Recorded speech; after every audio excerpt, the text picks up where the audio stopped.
If it's Friday night, say yeah for Strictly Sports NFL Friday. Hello, friends. Anthony Fleury here with you for another edition of Strictly Sports NFL Friday. Before we start, another week, another major upset in college football. Yes, the unthinkable has just happened. Syracuse has just beat Clemson at the Carrier Dome. Yes, it has happened. And when something like that happens, you know what that means. Good old MF, you got what you wanted, my friend. Stampede. We got a stampede in the Carrier Dome right now, my friend. I mean, I know how much you love them. And yes, Syracuse does the unthinkable. They beat Clemson 27-24 in the Carrier Dome. You know what that means? Another major shakeup. This upcoming edition of College Football Thursday coming up is going to be a huge show. I mean, not only a major shakeup, but we've got a double main event with Michigan and Penn State and USC and Notre Dame. MF, how about it? A stampede in the Carrier Dome. Not only that, not only is it a stampede, not only is it a major shakeup, the ramifications is even monumental. That might be a major shift in the way we're looking at the college football playoff. Right now, the top four, I think we were thinking was Alabama, Clemson, Penn State, and Georgia. I'll tell you right now, the teams that are really happy to see what just happened, Washington, TCU. When you go 5, 6, 7, right now, they are probably dancing in the streets at their respective universities right now, because now they just saw the number 2 and the reigning and defending national champion just got tripped up. Not only that, but if you're Miami, you're salivating right now because you're thinking we might actually have a chance to win the ACC now because of that. Oh, absolutely. It's a domino effect that just happened, Anthony. We won't know about it until tomorrow with all the other games, but a domino effect might have just been created because of the stampede in Syracuse. I know my homegirl, one of my friends who used to work in the 2184 crew, who used to go to Syracuse University. I'm not gonna put her name out on blast tonight. But baby girl, you're probably watching. I hope you're watching us. Congratulations to your Syracuse Orange. Big win. Probably one of the biggest wins in your school's history. Congratulations, guys. I would probably say the biggest in school history when it comes to football. I mean, we know Syracuse. Everybody knows Syracuse. They're a basketball school. But oh yeah, former national champion too. They won it all with Carmelo Anthony. 2003, yes. Yeah. The Superdome when they beat Kansas. Yes, absolutely. Which marked the end of days for Roy Williams before Roy Williams, of course, went to North Carolina and built an empire there. But nonetheless, massive upset indeed. I personally consider that the biggest win in Syracuse football history. I don't think there's ever been one bigger than this.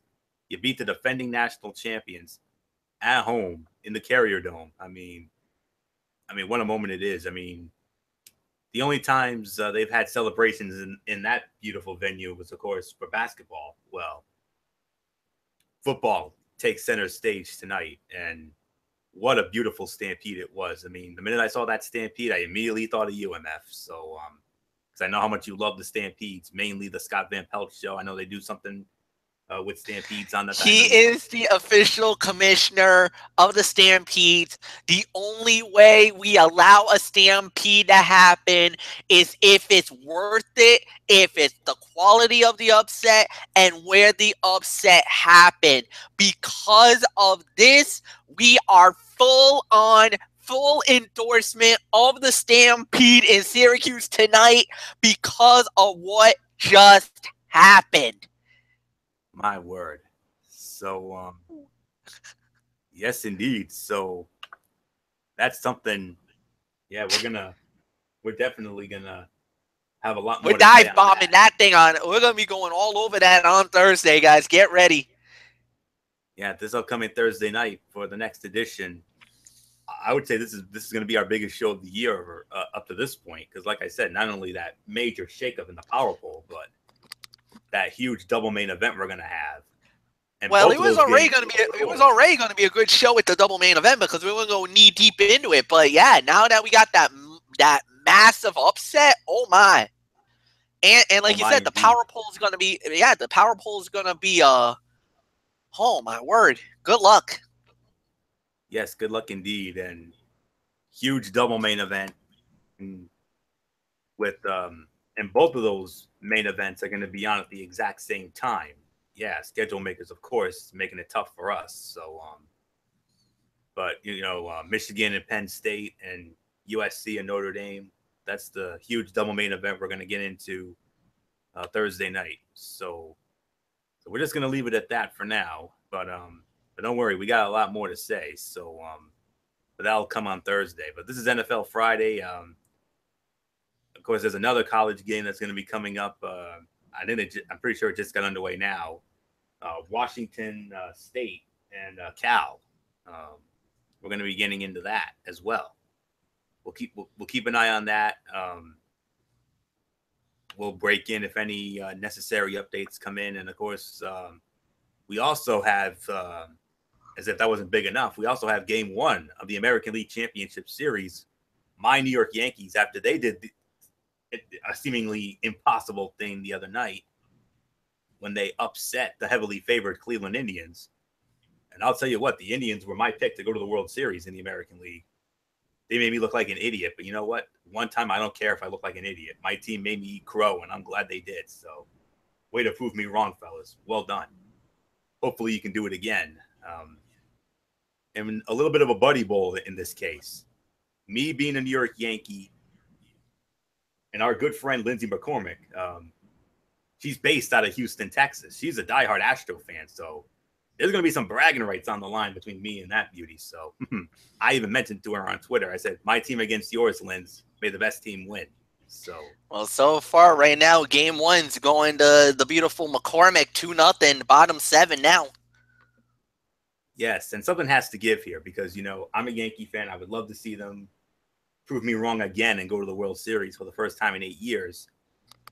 But on top of that, I also kind of want to see Houston win, after everything they've been through over the last, couple of months, with Harvey and all that. I mean, this would be something really special to uplift that city. So, and we've seen it before in baseball with, the Yankees with 9/11 and the Red Sox with the Boston Marathon tragedy a few years back. And it worked out for one. It worked out for the Red Sox, not so much for the Yankees, but we'll find out. But we'll keep an eye on that. 2-0 right now, Houston in the 7th. So we'll break in if we feel it's necessary. So enough about all that. I mean, we could get into that all night, but we got NFL to do here, folks. So that's what we're here for tonight. Week 6 coming up here. We do have some, our usual stuff here. We got some more teams on bye this week. The bye week's in full effect now, and we got some big games, and of course there will be no Anthony Florio, Michael Fletcher game of the week because of the fact that we're going to be going into baseball postseason mode. We'll be starting with the NLCS tomorrow night.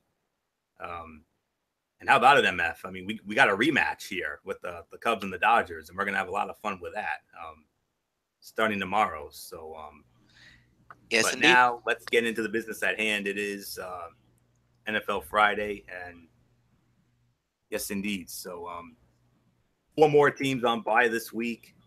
My Buffalo Bills, the Cincinnati Bengals, the Dallas Cowboys, and the Seattle Seahawks. They're on bye this week. So, of course, there will be more shakeups in the power rankings. So with all that being said, let's dive right on into our first game of the week. And MF, you get to, well, it's actually going to be your team. But before we get into that, one result already gone down. The Philadelphia Eagles defeating the Carolina Panthers 28-23 last night on Thursday Night Football.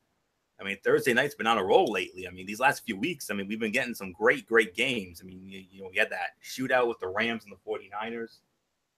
New England and Tampa had a decent game. And then last night, a very good game between two great teams in the NFC. That was the number 2 game of the week, by the way, and according to our FPI. And Carolina was the favorite going in. And games in October count just as much as games in December. And with that in mind, last night was not too early to start looking at who may end up being the number 1 seed in the NFC.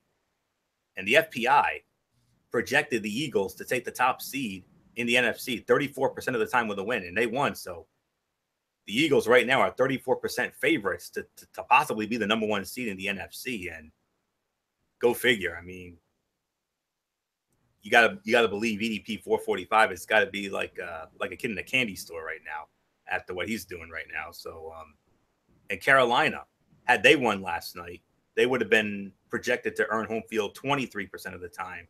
But with the loss, their chances of getting that is only at a dismal 5%.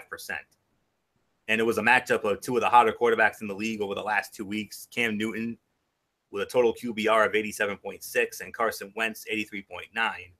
Own the 3rd and 5th highest total QBRs in the league over the spans. So I think the advantage now goes to Carson Wentz. And I'm very happy for that young man. And me being the man of good faith and the man of the Lord, Carson Wentz, I happen to know, is a man of the Lord, just like I am. So I'm very happy indeed for that young man. So well done. So, all right. So, of course, we do have 5 other games here. We have 4 other games in the top 5. And, of course, MF and I's personal favorite, the high leverage game of the week. So, so with all that being said, let's dive right on in. Our first game of the week, we're set to go now. Michael Fletcher's team, the Miami Dolphins.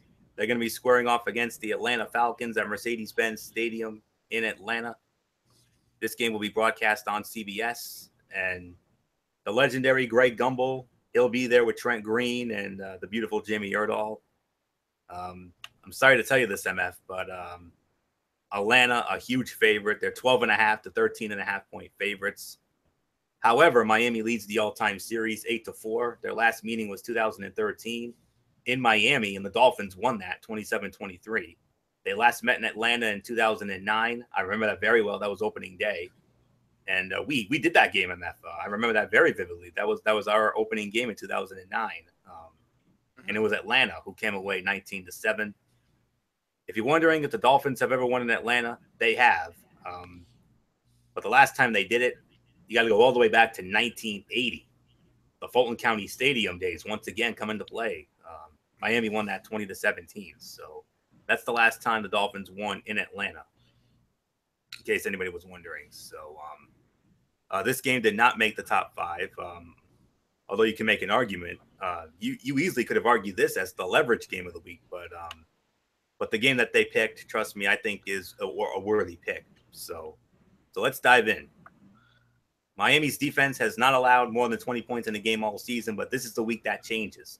The Falcons provide plenty of matchup issues and are coming off a bye. Miami's last-ranked offense won't be able to keep up, in my opinion. The Falcons know the Dolphins will be tough to score against, especially with them allowing just 16.8 points a game, 4th best in the league. At the same time, the Falcons had the bye week to rest and reflect on what didn't work right through the first 4 games, particularly in a 23-17 loss against the stingy Buffalo Bills defense. As pointed out by ESPN's Stats and Information, the Falcons are 7-1 in their last 8 games coming off the bye.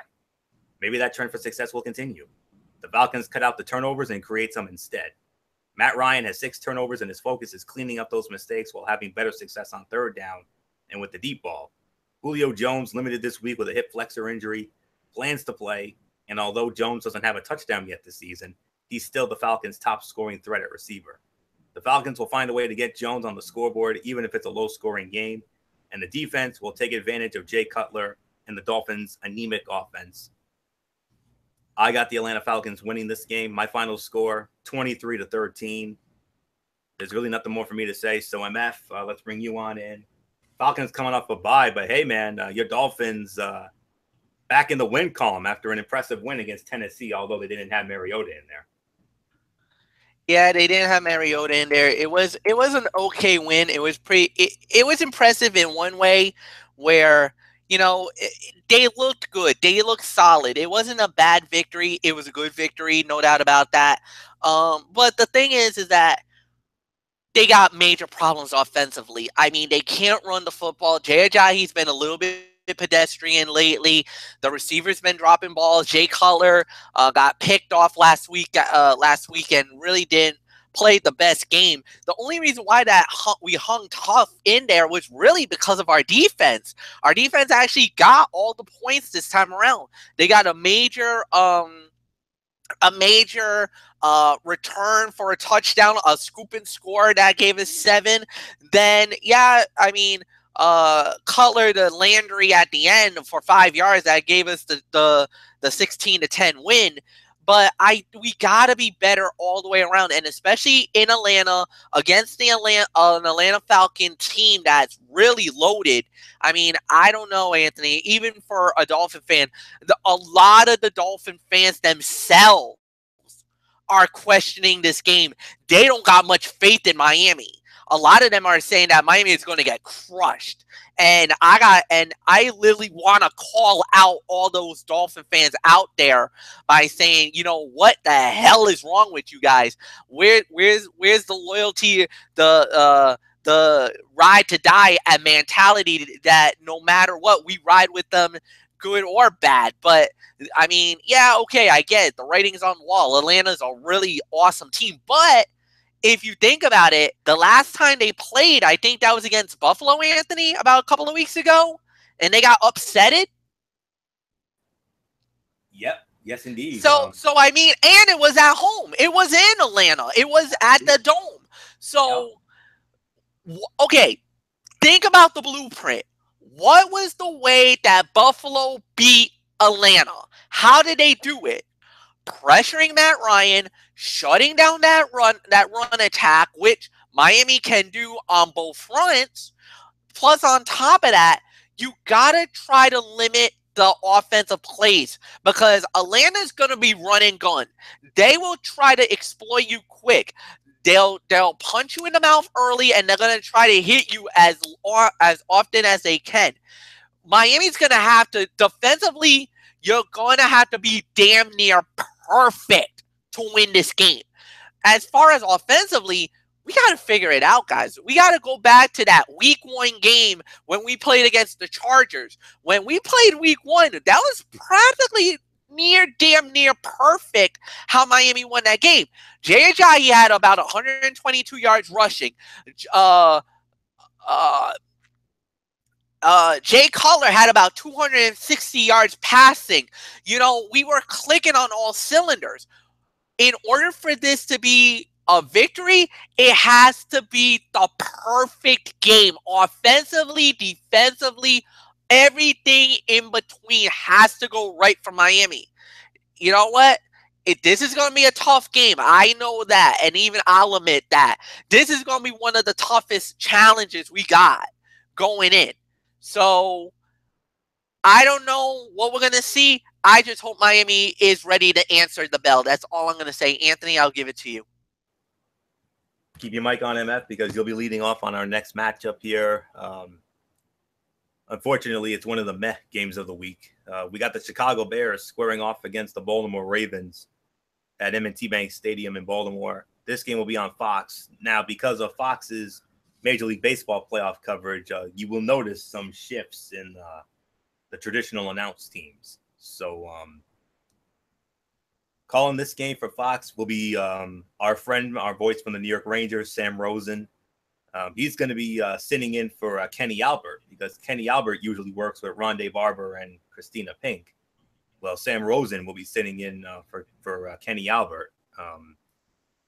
And I think Kenny Albert's sitting in for Kevin Burkhardt. And, of course, Tom Brenneman's going to be sitting in for Joe Buck. And we'll get to that in a little bit. But Sam Rosen, Rondé Barber, Christina Pink will be working Bears and Ravens. Ravens 6.5 to 7-point favorites. And the series history favors actually the Chicago Bears 3-2. Their last meeting was 2013 in Chicago. And the Bears won that one in overtime, 23-20. This will only be, believe it or not, this will only be their second meeting all time in Baltimore. They only met once in Baltimore, and that was all the way back in 2001. The Ravens won that one 17-6. I think that might have been week 1 of that year, if I recall correctly. So, but nonetheless, 3-2 in favor of Chicago. So, MF, Chicago, Mitchell Trubisky. I mean, they gave the Vikings fits, but ultimately Minnesota won. And how about the Ravens going into the black hole and taking advantage of Derek Carr's absence? Oh yes, yes indeed, no doubt about that. They needed to do something better. They had to get that into the right direction, and they did. Good for them. Nothing more to say about that. That's definitely a very good battle. But I gotta say it. My feeling is that I'm gonna give this, and my thoughts is that I think that I think the Ravens are going to do it. They've looked really good lately. Yes, I know Terrence West is not going to play. That's a big loss for them. But I think at the end of the day, I'm definitely going to say it. I'm going with the Baltimore Ravens to win. Nothing more to say. Anthony, it's yours. Chicago is dead last in the NFL in turnover margin at -9. And the Bears simply don't have enough talent to win when the offense gives the ball away. Conversely, the Ravens rank 8th in turnover ratio +3 through 5 weeks. Baltimore's perfect record at home, 9-0 under John Harbaugh versus rookie quarterbacks, is impressive. But the Bears' 2017 season can be summed up in one word: turnovers. The offense commits too many of them, and the defense doesn't force enough of them. They're 9-0 at home against rookie quarterbacks, recording 13 interceptions and 27 sacks. That spells bad news for Mitchell Trubisky's first NFL road start. I got the Ravens in a rout, I'm sorry to say. 28-9. I got Baltimore having an easy time with the Chicago Bears at home. So nothing more to say here. Let's move on to our next matchup. It's going to be the Cleveland Browns squaring off against the Houston Texans. NRG Stadium. This game will be broadcast on CBS. Crew's going to be working this one. Just give me a moment here. I believe it's Andrew Catalan's crew.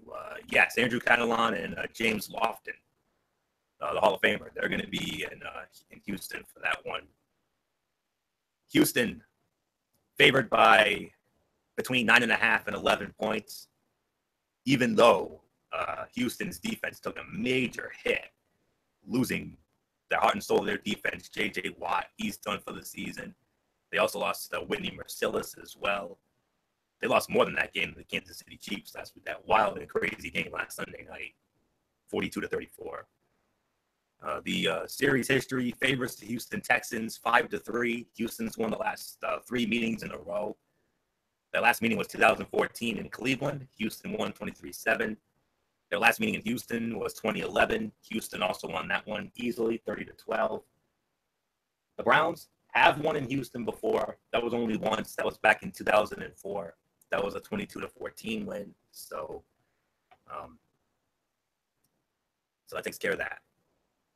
The Browns defense has played well and somewhat under the radar this season. If the Browns are going to win this game, it will be because that group, ranked 5th in the league in total and rushing defense, stops Deshaun Watson, who has led the Texans offense to 40 points a game the past 3 weeks. As impressive as that is, it may not last forever. The Browns have allowed 11 passing touchdowns, tied for 29th in the NFL, so the Deshaun Watson show could continue Sunday as the rookie quarterback is 2nd in the league with 12 passing touchdowns. The Texans have been inconsistent this season, especially on defense.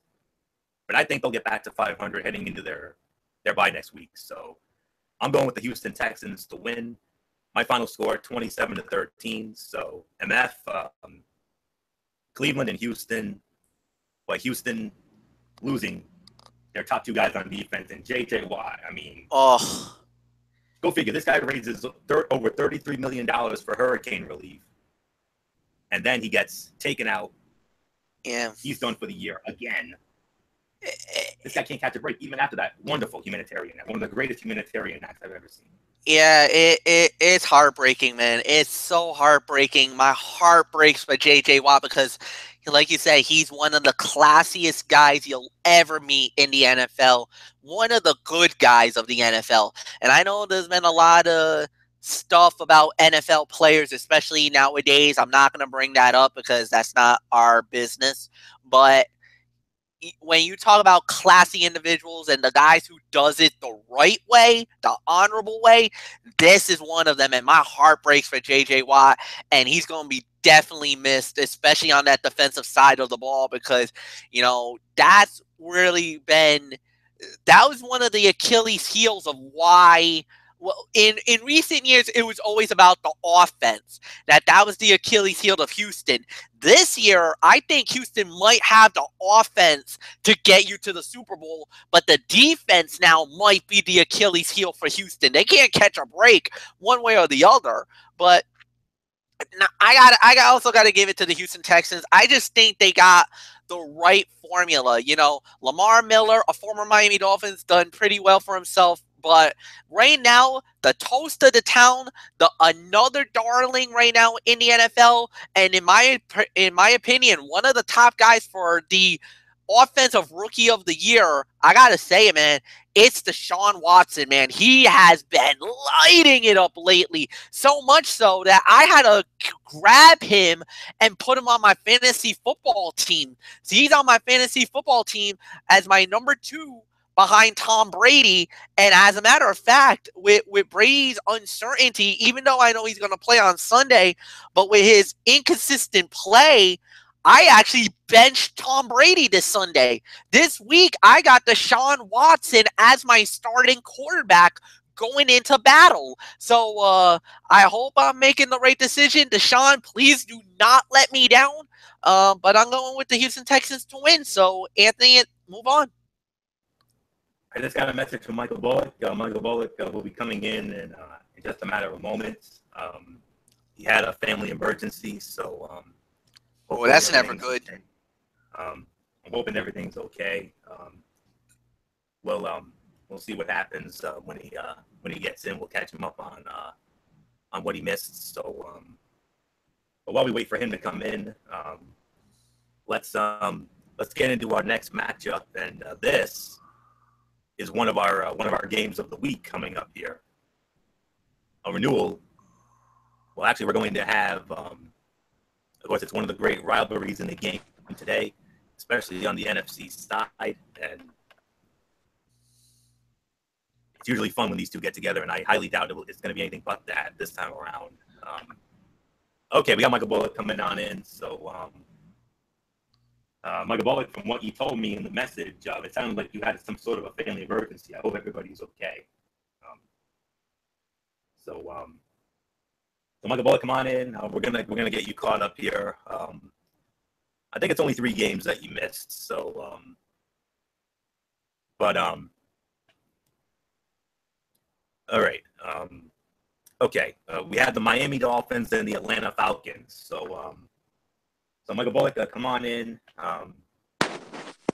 Okay, there you are. We got the Miami Dolphins and the Atlanta Falcons. But before we start, it sounded like you had a bit of a family emergency. Is everything okay? Oh no. It's not what you think. I'm talking about like a fire in the backyard, like one of those fire pits. Oh, okay. All right. I apologize for that. When I read what you sent me, I thought. Well, I should have described it better to you. Oh, okay. All right. Nothing to worry about then. Okay. Because I know when I sent that message to you like that, I know it came out a little bit wrong. Yeah. Or it sent or it sent like a mixed message to you. Yeah. Because that's what I thought. I mean, when I saw what you posted, I'm like, oh, I hope everybody's okay. No, it's just one of those fire pits. Okay, good. So, all right. Now that we got that taken care of, Miami Dolphins, Atlanta Falcons. Bullet, who you got? Yeah, with this one, I got the Atlanta Falcons winning this one. I mean, I just think they're a better team. I mean, granted they lost to your team, and I think they got a little bit of a revenge on their mind, and unfortunately, I think the Dolphins are going to fall victim to it. So I got the the Falcons Fair winning enough. this one. Chicago Bears and the Baltimore Ravens. Huh, that's an easy choice. Baltimore Ravens. I mean, nothing more to say on that. And the game we just talked about just moments ago, the Cleveland Browns and the Houston Texans. Would you say Cleveland Browns and Houston Texans? Yeah. Huh, that's another easy one. Houston Texans. All right. So now we're getting ready to move on. You're all caught up, Bullock. So let's move on to our next game, and it's one of our games of the week. Of course, how about this matchup, guys? The Green Bay Packers squaring off against the Minnesota Vikings, U.S. Bank Stadium in Minneapolis, the home of Super Bowl 52. This game's going to be on Fox, and I mentioned earlier there's going to be some shifts in the Fox NFL commentator crews because of their baseball playoff coverage. Joe Buck working the games with John Smoltz. And, of course, Kevin Burkhardt will be handling the studio hosting duties, of course. So major shifts in the crews. And this is where you would have seen Joe Buck, but Tom Brenneman is going to be sitting in for Joe Buck. Tom Brenneman will be working with Troy Aikman and Aaron Andrews as they will be at the U.S. Bank Stadium for this huge game on Sunday. Green Bay, a 2.5 to 3 point favorite. And I said this game came in as one of our games in the FPI. This game came in as the game of the week right here. This is number one, guys, according to the FBI. So according to the rotation, MF will be starting off on this one. But before we get into that, before we get to UMF, one more schematic, of course, the series history. Green Bay leads the all-time series 59-49 with 2 ties. They split last year, both teams winning at home. Minnesota won 17-14 in Minnesota. Green Bay won 38-25 in Green Bay. Green Bay last won in Minnesota in 2015. That was a 30-13 win. But last year was Minnesota who won. I believe that was the inaugural game at a U.S. Bank Stadium. I believe that was that Sunday night game in week 2 of last year, if I recall correctly. So, all right, MF, we started off with you here. Game of the week, according to the FBI, Green Bay, Minnesota, U.S. Bank Stadium. Should be a beauty.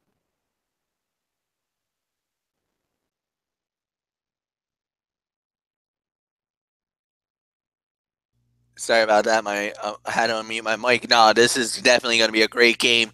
Green Bay, Minnesota. What is there to say? The rivalry is always there. This is one of those great battle of the NFC North. And let me tell you, what Green Bay's been doing lately, unbelievable. They picked up yet another big win in Dallas, ripped the hearts out from the Cowboys again. And Minnesota, I mean, yeah, they've been up and down this entire year. It looks like with the injury bug that's been happening lately with Sam Bradford, you don't know what to expect from him. But let me tell you, they got a good enough running game. They got a good enough defense. Being in Minnesota too, they're gonna have the crowd definitely on their side. But I just think Green Bay's got too many weapons. I'm sorry.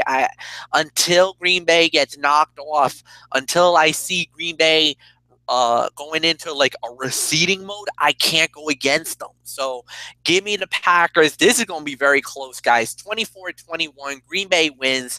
Michael Bullock, I give it to you. Yeah, I mean, what can you say? I mean, the rivalry. I mean, we know the history with the Packers and the Vikings. They've had so many great battles throughout the years. I mean, you can go down the list of names that have been part of this great rivalry: Brett Favre, Randy Moss,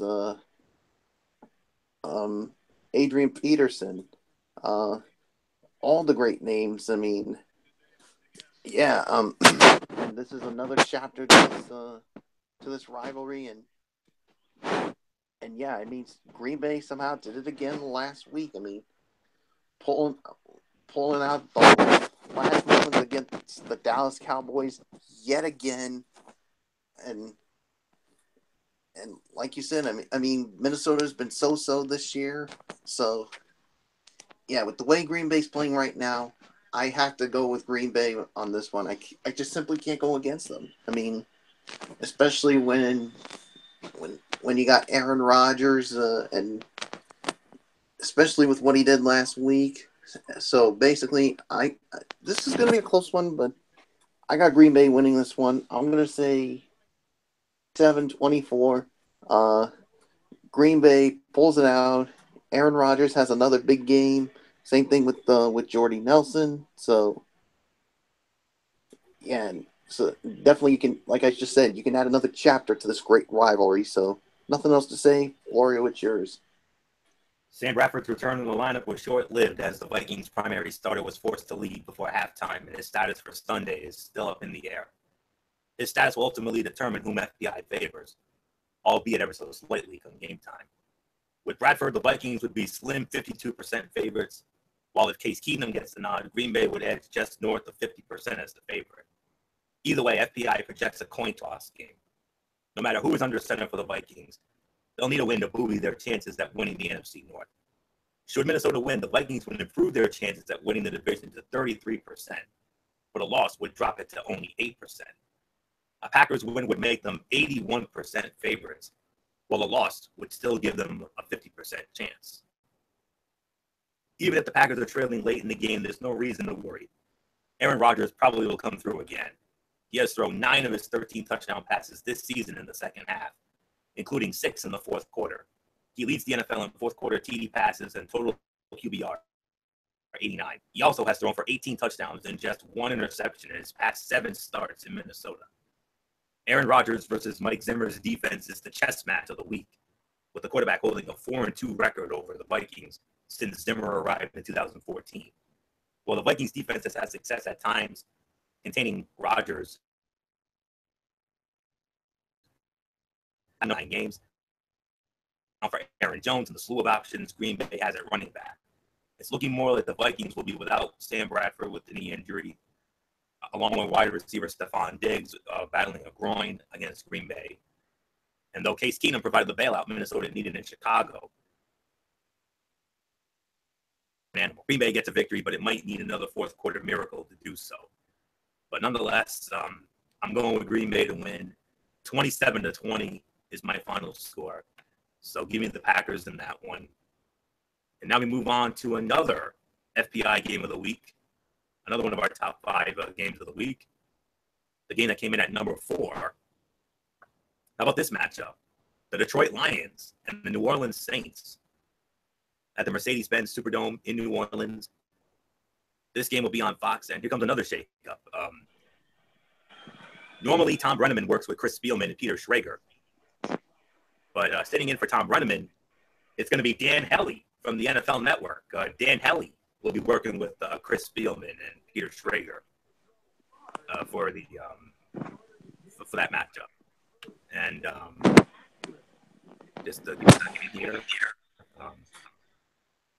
with Detroit and New Orleans. So New Orleans actually comes in as a 4-point favorite. Series history between these two. It favors Detroit 12-11 with 1 tie. The Lions have won the last 3 meetings in a row, including the last 2 in the Superdome the last 2 years. Lions won in New Orleans last year, 28-13. The year before, the Lions also won 35-27. The Saints last beat the Lions in 2011, not only in the regular season, but also in a wild card game that the Saints also won 45-28. So I believe I have all the schematics out of the way here. So Michael Bullock, Detroit Lions, New Orleans Saints, Superdome in New Orleans. The number 4 game of the week according to the FBI. I smell another shootout here. Yeah, but first off, Florio, I don't know if you heard the breaking news in college football. Yes, we heard. MF and I actually addressed it at the start of the show. Clemson losing to Syracuse. Yes, we heard about it. We talked about it. Boy, I mean, you talk about a shocker in that. Yeah, as far as this game goes, yeah, I mean, we know the history with these two. I mean, especially when they met in the wild card round of the playoffs back in 2011, and well, the 2011 season, I should say. And of course, you got Drew Brees and Matthew Stafford going at it, and of course, I mean the Saints. I mean, with a victory here, climb above 500, which we thought was impossible. But of course, the Detroit Lions, of course, they lost one of their best defensive players, Haloti Ngata, who possibly could be done for the season with an elbow injury, and Matthew Stafford. I mean, he limped badly in that fourth quarter with ankle and hamstring injuries. So the Matthew Stafford injury is definitely going to be something you got to keep an eye on in this game. So yeah, and with the Saints, of course, I mean, after an 0-2 start, they won 2 in a row. So yeah, and since 2014, here's another thing: the Saints are only 11-14 at the Superdome, which is odd to say the very least. But they have a more younger and more talented defense, so it shows that maybe this team could be on the rise. Could it happen? I mean, is there a possibility that they could win this game? But the thing is, the last 3 seasons, the Lions have basically defeated the Saints 24-23 in 2014 when it was in Detroit, 35-27 in 2015, and 20-13 in 2000. Of course, last season at the Superdome. So, yeah, so this is going to be something to see here, but I just what I see from the Detroit Lions. I mean, yeah, they are battling some injuries, but I just think they're the Lions winning this one. I'm going to say 34-31. I think this is going to be a shootout here, so nothing more to say. Florio, it is yours. Matthew Stafford hasn't chucked it deep a ton this season, but that could change on Sunday. The Lions have attempted passes with 20 or more air yards on only 8.7% of attempts this year, the 7th lowest rate in the league. But they'll be up against the Saints defense that has allowed the second highest QBR on such passes. Perhaps the Lions will be spurred on to take advantage of that after seeing Jay Cutler fail to do so in week 4 when he threw just one such pass and it went incomplete. Overall, there should be a big production spot for the Lions offense, as the Saints have the second worst defense in the league, according to FPI. So why are the Saints favored? 2 reasons. 1, FPI very much believes in New Orleans' offense. Even as Drew Brees has aged, it's the same old story with the Saints, a killer offense that is held back by a porous defense. 2, the Saints are not only home, but they are home off of last week's bye. The rest differential works in their favor, and FPI accounts for it. Okay. The Lions have won 3 consecutive games against New Orleans, including the past 2 seasons in the Superdome. And typically, Matthew Stafford has been really strong against the Saints, completing 78% of his passes with 5 touchdowns and no interceptions in wins in 2015 and 16.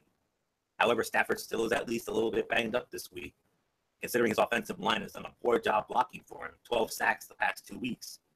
The combination could leave Stafford with little time in the pocket to make the right read. Drew Brees remains sharp, and Stafford's protection is again poor, and his interception-less streak ends. And that could be how the Saints win. Let's face it, there is no real statistical basis for predicting which Saints team will show up in Week 6. In the first 2 weeks, they went 0-2, allowed more than 1,000 yards, and gave up an opponent's total QBR of 93.8. In Weeks 3 and 4, they went 2-0 and held opponents to a combined 13 points and a total QBR of 6.4. They're obviously trending in the right direction, and they're coming off a bye and playing at home against banged-up quarterback Matthew Stafford. Home field advantage has been practically non-existent for the Saints, 8-14 over the past 22 home games, but they have won 5 consecutive home games coming off bye weeks, according to ESPN stats and information research. So with that being said, I'm actually going to go for the upset here. I'm going to go with the New Orleans Saints to win this game. I'm starting to believe in them again. So I say New Orleans wins. My final score, I'm going to go 27-24. New Orleans over Detroit. So MF, what says you? Oh boy. This is gonna be a tough game to call. This is gonna be a good matchup, no doubt about it. I have to feel about New Orleans. I liked what I saw recently. Yes, I think feel like the better team offensively. Now, if this turns into a track meet, I think New Orleans will have enough weapons to get out of it and win the game. So I'm going to go with Anthony Florio here. I think it's going to be like a 24-21 affair, but I'm going to give it to the New Orleans Saints. I think they're going to win this game. So, Anthony, let's move on. Yes, moving on to our next 1 o'clock matchup.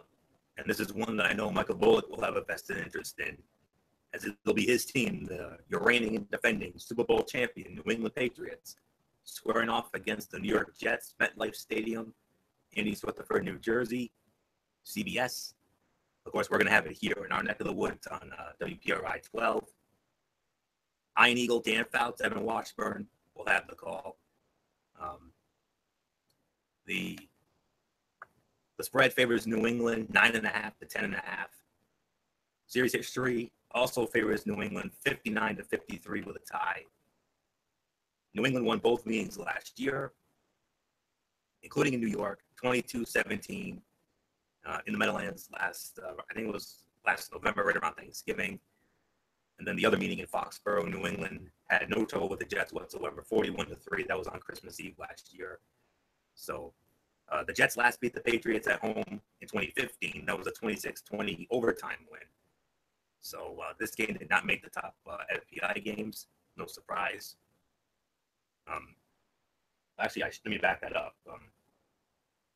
You could have made this is another game you could have made an argument for high leverage game of the week, but as far as I'm concerned, this is one of the top games in the AFC. So playing a complete 60-minute complimentary football game has been elusive for the Patriots, but coming off a 10-day break, this is their best chance to do it. Going back to last season, the Patriots have won 10 consecutive road games. Tom Brady enters with 23 regular season wins over the Jets as a starter and joins Brett Favre as the only quarterback with at least 23 wins against 2 different divisional opponents, the Jets and Buffalo. Based on the difference in talent level between the teams, it would be a surprise if he doesn't not win number 24. This is the Jets' biggest home game since December 27th, 2015, when they beat the Patriots in overtime. In fact, they have split their past 4 at home against the Patriots, each game decided by 6 points or fewer. This will be another close game. The difference will be running back James White, who leads the Patriots with 29 catches. The Jets have struggled with pass catching backs as they've allowed 30 receptions, tied for 24th, and 2 touchdowns. They can stop some of what the Patriots do, but not everything. Their 3-game winning streak comes to an end. So I'm going with the New England Patriots to win. My final score, 30-20, New England over the Jets. MF, New England escaped in Tampa because of Nick Folks' terrible, horrible, not so good night. And the Jets, they've won 3 in a row, but really against lackluster teams. But biggest home game for the Jets in nearly 2 years. Yeah, and the thing is that the way they've been winning the games have been defensive-minded, great play offensively. And the thing is, I think they feel like they could definitely muscle around. And the thing is that New England has been very inconsistent, really badly. You don't know what to get. You know, they can definitely put points on the board. They can definitely rack it up. But defensively, they're so liability, and that's so bad.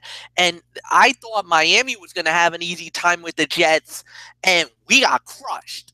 So I'm going to tell you, New England, you better not take this game lightly, or you might end up what happened with Miami, a 20-6 beatdown. I gotta say is that I know the Jets are motivated. They are definitely ready for this battle.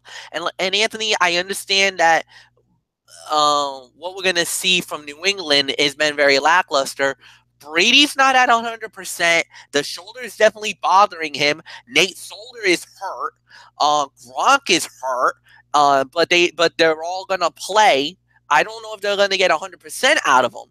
I mean, I'm gonna be real honest with you. If the Jets takes them out of this game, I think New England loses again. So at the end of the day, I'm going with New England, but very sparingly here. 21-17 is my score, but I would not be stunned if the Jets upset the Patriots. I'm not. Mike Bullock, I give it to you. And let's not forget another thing. I mean, the Jets have always seemed to play the Patriots tough in New Jersey. Let's not forget about that. So, I mean, you go back to last season when these two met in at MetLife Stadium. I mean, the Jets played the Patriots tough, and somehow the Patriots came out victorious. I mean, I think we could be in for another one of those close ones, but in the end, I do have the Patriots winning this one as well. I'm going to say 24-17 is going to be my final score, but I think the interesting thing to see is, can that offensive line protect Tom Brady? Because if they can't, I think it could be more trouble for Tom Brady and especially for that shoulder. But so it's going to be interesting to see what happens. But I still think New England wins. But I really think it's going to be a close one. So yeah, there's nothing more for me to say. So let's just move on to our next game for you. And I believe if my notes are correct, yes, it is. This is our last 1 o'clock game, guys. The San Francisco 49ers squaring off against the Washington Redskins at FedEx Field in Landover, Maryland. Fox will have the call. It'll be Chris Myers with Daryl Moose Johnston and Laura Oakman. They will have that call. Redskins 11 to 12.5 point favorites against the Niners. 49ers lead the all-time series 17-9 with a tie. That one tie came back in 1969 in San Francisco. 49ers have won the last 4 meetings between these two teams, including the last 2 meetings in Washington. Their last meeting overall was 2014 in San Francisco. The Niners won 17-13. Last time they met in Washington was the year before, 2013. San Fran, easy win there, 27-6. And San Fran also won there in 2011, 19-11. The Redskins last beat the 49ers overall and at home in 2005, a 52-17 beatdown. So I believe we have all the schematics out of the way. So MF, San Francisco, Washington, is this the week where the 49ers break? Is this where the 49ers get off the schneid, or are the Redskins going to continue their winning ways?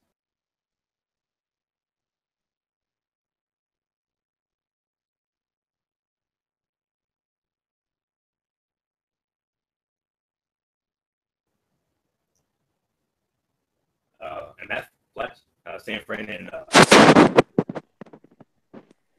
Fletch, you there? Don't tell me we lost him. I hope we didn't lose him. Do you want me to take it for a spin? Unless MF comes in within the next few seconds. Well, yeah, let's wait about another minute, and if not, I'll take it. Okay. Well, while we're waiting, I can give you an update on the ALCS. It's now a 2-1 game. In the top of the ninth, Greg Bird just homered. All right, Bird. All right, excellent. So. Yeah, but there's still 2 outs left. So I think we got him. Okay.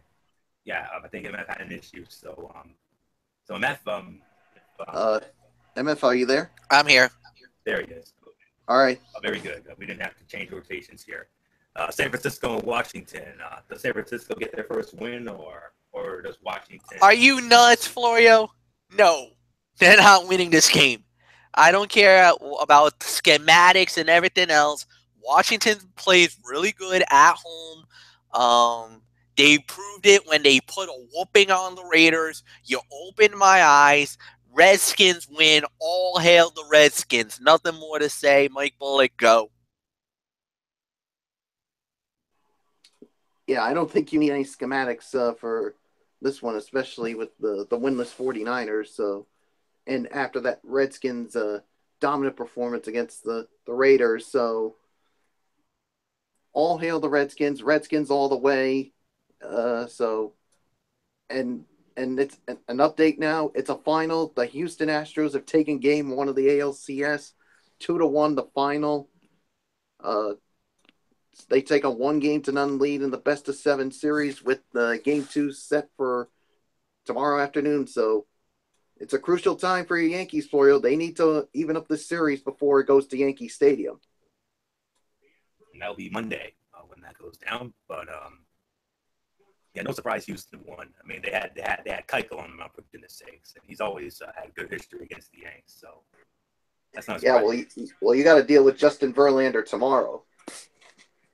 Oh, he's just as much of a doesn't get easier. Yeah, but you got your one of your other best, Luis Severino, going. Yeah, should be a good one. So we'll get into that soon enough. But getting to this, the 49ers have lost 9 consecutive games in the Eastern time zone after last week's loss in Indianapolis. This game is all about Redskins quarterback Kirk Cousins and the will he or won't he scenario that he could leave Washington for the Niners and coach Kyle Shanahan at free agency. That answer won't be known until next year, but one thing Cousins will do is hand San Francisco a 6 consecutive loss to open the season. The Redskins' first 4 opponents have a combined record of 14-6, and this will be the first time this season they face a team with a losing record. It's not just San Francisco's 0-5 record, though. It's the fact that after a 4,516-mile road trip last week, they have to travel 2,821 more miles this weekend. That's draining, but this is perhaps the best stat. San Francisco's offense ranks 31st in third down conversions at 29.7%. Washington's defense struggles most in this area. 3 of its first 4 opponents rank in the top 5 in third down conversion rate. It's simple. In the 2 games they've lost, the Redskins have allowed a combined 16 of 27 third downs to be converted. This matters even if Washington is dealing with multiple injury issues, including corner Josh Norman. But nonetheless, I got the Redskins winning easily. 31-17, that's my final. So let's move on to the late games. And we got the Tampa Bay Buccaneers squaring off against the Arizona Cardinals, University of Phoenix Stadium in Glendale, Arizona. Now, this game will be on Fox, and just give me a moment here as I get my schematics for this matchup ready to go. Yep, and Michael Bullock right on cue because he'll be starting it off. This game, of course, like I said, will be on Fox, and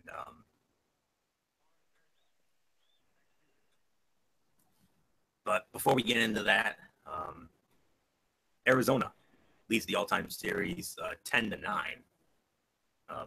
Close history with these two. Their last meeting was last year. Matter of fact, Arizona's won the last 2 meetings overall. Their last meeting was a year ago, 2016. Arizona, an easy win, 40-7. 40-7 beat down at in Arizona last year. So,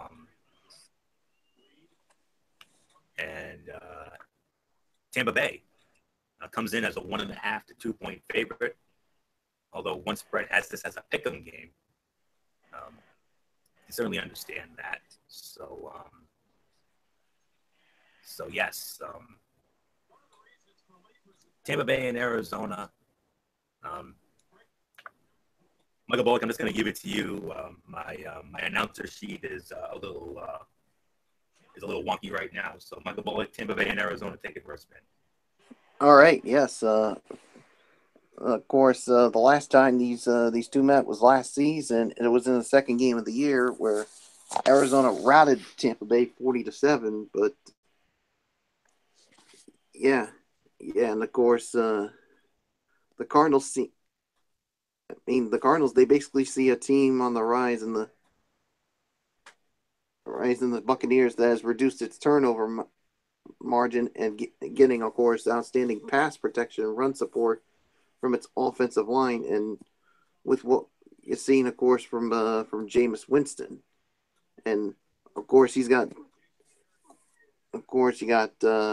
Deshaun Jackson and Mike Evans, who could play some huge roles in this game. But the interesting thing Adrian Peterson. He's going to be making his Arizona Cardinals debut. So it'll be interesting to see what kind of a role he will have. I mean, hopefully it'll be a better role than he had with the Saints because he was limited to only 27 carries for 81 yards in the 4 games he played with the Saints. So yeah, I mean,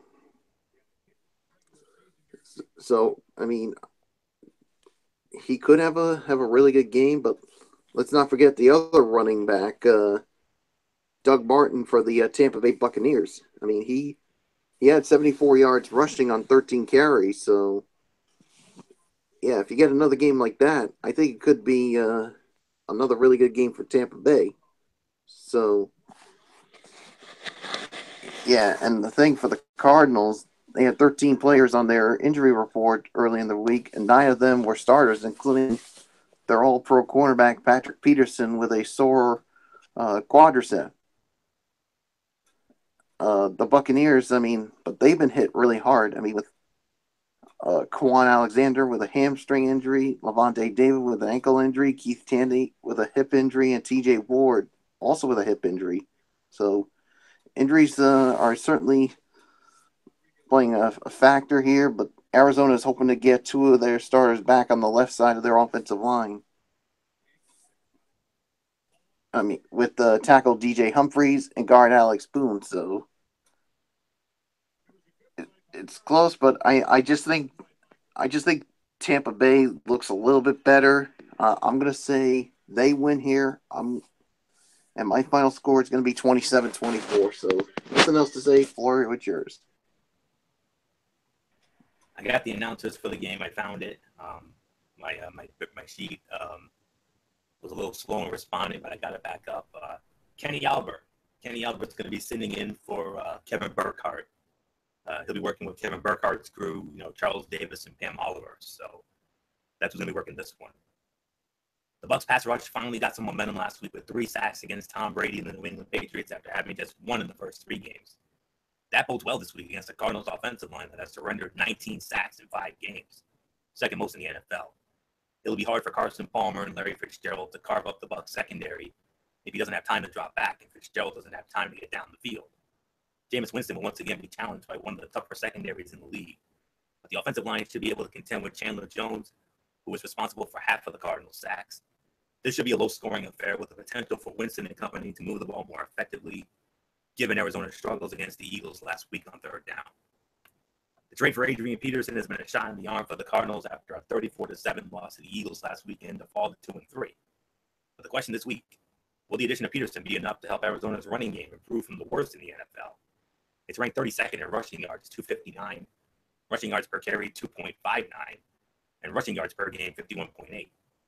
Arizona will get back 2 injured offensive linemen, left tackle DJ Humphries and left guard Alex Boone, this week, but that, with the addition of Peterson, may not be enough. The Buccaneers are ranked 8th in rushing yards allowed a game, 87.3, and 7th in rushing yards allowed per play, 3.36. Arizona's rushing attack will improve this week, but not to the point where it can cause a domino effect for the rest of the offense. I'm going with the Tampa Bay Buccaneers to win this game. My final score, 21-17 Tampa Bay, so I don't know about it.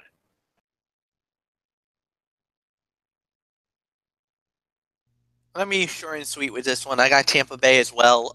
There's really nothing more to say, so Anthony, let's just move on. And we're going to move on to the high leverage game of the week. I know how much MF loves this. And this is definitely, I think this is most definitely worthy high leverage game of the week. The Los Angeles Rams squaring off against the Jacksonville Jaguars at Everbank Field in Jacksonville. This game's going to be on Fox. And on the call for this one, another living legend, another one of our all-time favorites, the legendary Dick Stockton. He's going to be there with Mark Schlereth and Shannon Spake. And it is Jacksonville, a 1 to 2.5 point favorite in this one. Like I said, this game came in as the high leverage game of the week. The series history favors the Rams, Rams have won. Rams lead the all-time series by a count of 3-1. Their last meeting was 2013 in St. Louis, back when the Rams were in St. Louis, of course. They only met once in Jacksonville. That came back in 2009, and Jacksonville actually won that 23-20 in overtime. So just give me 1 second here as a pop-up video just came up here. So very grateful for that. So, okay. I'm sorry if you didn't hear me over that pop-up video. Rams lead the all-time series 3-1. Rams last won 34-20 in St. Louis in 2013. Jacksonville, the only win came in the only meeting in Jacksonville, 2009. Jacksonville won that 23-20 in overtime. So that being said, high leverage game of the week, boys. Here we go. Jared Goff faced a tough test last week. It's about to step up a notch. Goff was off to a very strong start to the 2017 season. Didn't implode against the Seahawks, but it wasn't all that pretty either. He posted a total QBR of 34.6. Though the rest of his team played well enough that the Rams nearly pulled off the victory, and frankly, Goff threw a pass that could have been a game winner. That was against the Seahawks, who have held opponents to the 6th lowest total QBR this season. The Jaguars are league best in the category. The Rams ranked 24th in expected points added per run play this season, which isn't ideal against the Jacksonville offense that is seemingly trying to run its whole offense on the ground. The Rams defense has allowed 22 points over the past 6 quarters against the Cowboys and Seahawks. With LaMarcus Joyner back, they should make life difficult for Jaguars quarterback Blake Bortles. On the other side, running back Todd Gurley should have a nice day against the defense that is allowing the 2nd most rushing yards per game at 146.4. The Jaguars have really struggled at Everbank Field, going 9-28 since the start of the 2012 season. They've also had no success against West Coast teams at home since 2011. They've lost 4 in a row to teams from the Pacific time zone and have lost those games by an average of 16.3 points. The Jaguars haven't won back-to-back games since October 2nd and October 16th, 5 weeks in between last season. This is a much better team than the past 5+ seasons. They lead the NFL in rushing at 165.2 yards a game, turnover margin +10, and point differential +56. Tough one to call, but I'm actually going to go with the Jacksonville Jaguars to win this game. My final score 21-17. So, MF, Rams and Jags, high leverage game of the week, and we made history. We saw the Rams against Seattle last week, and boy, howdy, the Rams nearly pulled it out. And you got to give it up for the Rams. Got to give it up for the Rams. They fought. They played great. Maybe should have won that game, but a couple of mistakes against that vaunted Legion of Boom. That cost the Rams the game. Jared Goff with a very crucial INT towards the end of the game. But that was an entertaining game, man. I mean, I had a lot of fun doing that game last week. But I'm with you on this one. This is going to be a tough game, but I kind of have to feel like the Rams are going to rebound here. I don't know. I feel like Todd Gurley's going to look good. But you know, yes, it is going to be in Jacksonville, so you got to give it to the Jaguars here. Tough game, but I'm going 17-14 with the Jaguars winning. Mike Bullock, I'll give it to you.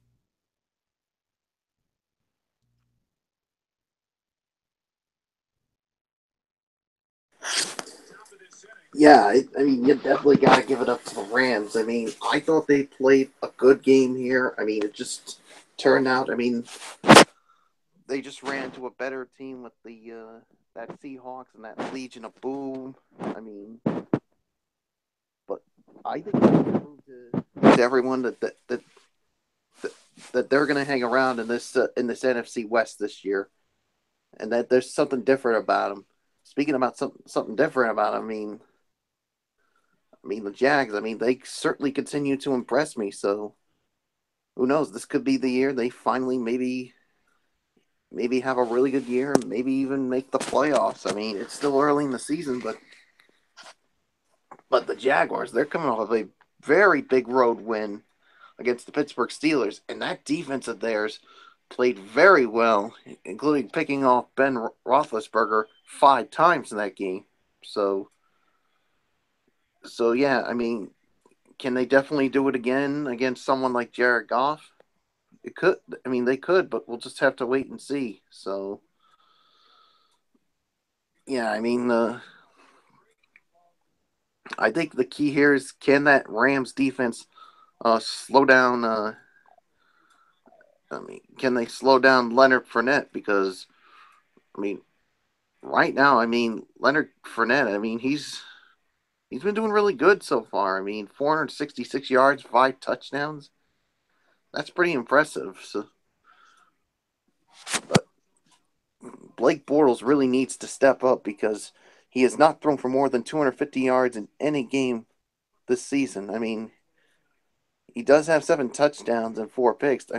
That's a good thing there. So, and here's the thing. For the Rams, another guy that's going to be playing with a lot of motivation is Tavon Austin, because last week he was benched after a muff against this Seattle. So, and Cooper Kupp, I like what I've seen from him. So, yeah, so this is a good one here. It's tough for me to call, but I'm going to go with the LA Rams to win this one. I just like their defense better. I like what I've seen from them. So I'm going to say 24-21 Rams beat the Jaguars. So with that being said, Florio, let's move on. I think we move on to our next game. And, I think it's the one you like because it's on CBS and we got the A-Team. Yes, indeed. Now, if it wasn't for MF and I, with our upcoming baseball playoff coverage, this would have been our game right here, no question about it. A rematch of last year's AFC divisional playoff, the Pittsburgh Steelers and the Kansas City Chiefs, Arrowhead Stadium in Kansas City. CBS has it, and like Bullock mentioned, the A-Team will be there. Jim Nantz, Tony Romo, Tracy Wolfson, hello friends indeed. This game on CBS, obviously, 4:25 kickoff. Kansas City, a 4 to 4.5 point favorite. Pittsburgh leads the all-time series 21-10, including last year. Pittsburgh won in the regular season at Pittsburgh 43-14, and then of course that very competitive divisional playoff last season. A game that was supposed to be on in the afternoon, but was pushed back to a Sunday night game because of ice storm concerns in Kansas City.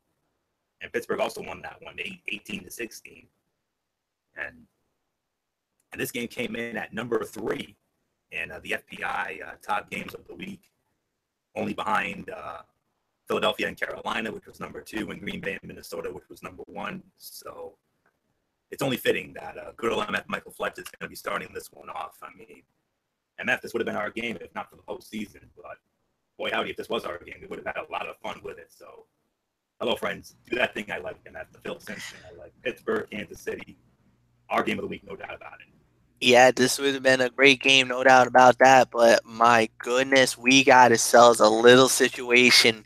Pittsburgh, what on happened to you guys last week? What was that performance? Ben Roethlisberger, 5 interceptions, looked absolutely lost the whole time. I've never seen the Steelers play this bad in a very long time. They got crushed. They were humiliated. I don't even know what to say. And Kansas City, they just pick up right where they left off, looking really good so far. One of the best teams in the league, no doubt about that in my mind. I gotta go with Kansas City still. I think Kansas City just has the right factor, the right everything. Give me the Kansas City Chiefs to win this game. Nothing more to say. Michael Bullock, I'll give it to you.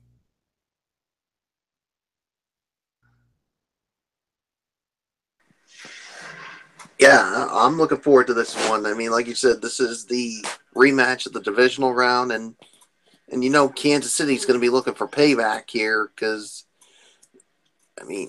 some people thought they should have been the ones moving on to face the Patriots in the AFC title game, but like you said, what is going on with Pittsburgh? As I already said, what a pitiful performance by the Steelers. Ben Roethlisberger getting picked off 5 times. I mean, certainly not the way Ben Roethlisberger wanted to play. And Kansas City, I mean, they continue to certainly impress everyone, including me. I mean, Alex Smith continues to play well. But the one person that really has impressed me is Kareem Hunt with what he's been able to do, running the football and catching it from out of the backfield.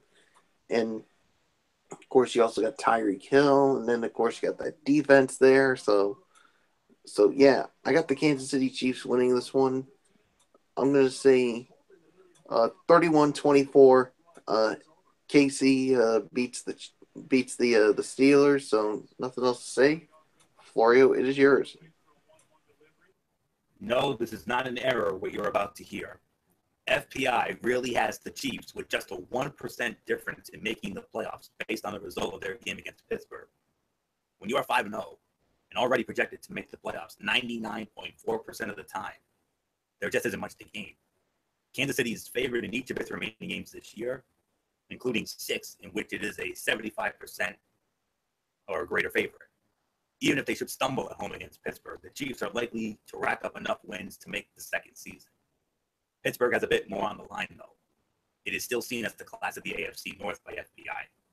The Steelers' win gets them to 83% to make the playoffs, and the loss still has them at a favorable 67%, as this is the only game on their schedule in which they are not projected to have at least a 40% chance to win. Okay, just give me a moment here. Okay. Ben Roethlisberger has been awfully confident this week coming off of his 5-interception performance, perhaps because he likes this Chiefs matchup. Roethlisberger has won 5 straight against Kansas City, throwing for 8 touchdowns to 2 interceptions during that span. The same Chiefs defense that Le'Veon Bell gashed for 170 yards in last year's playoffs ranks 27th in rushing defense at 4.6 yards a carry. That's a formula for a slumping offense. The last time the Steelers lost by more than 20 points, as they did last week against Jacksonville, they followed up with a 40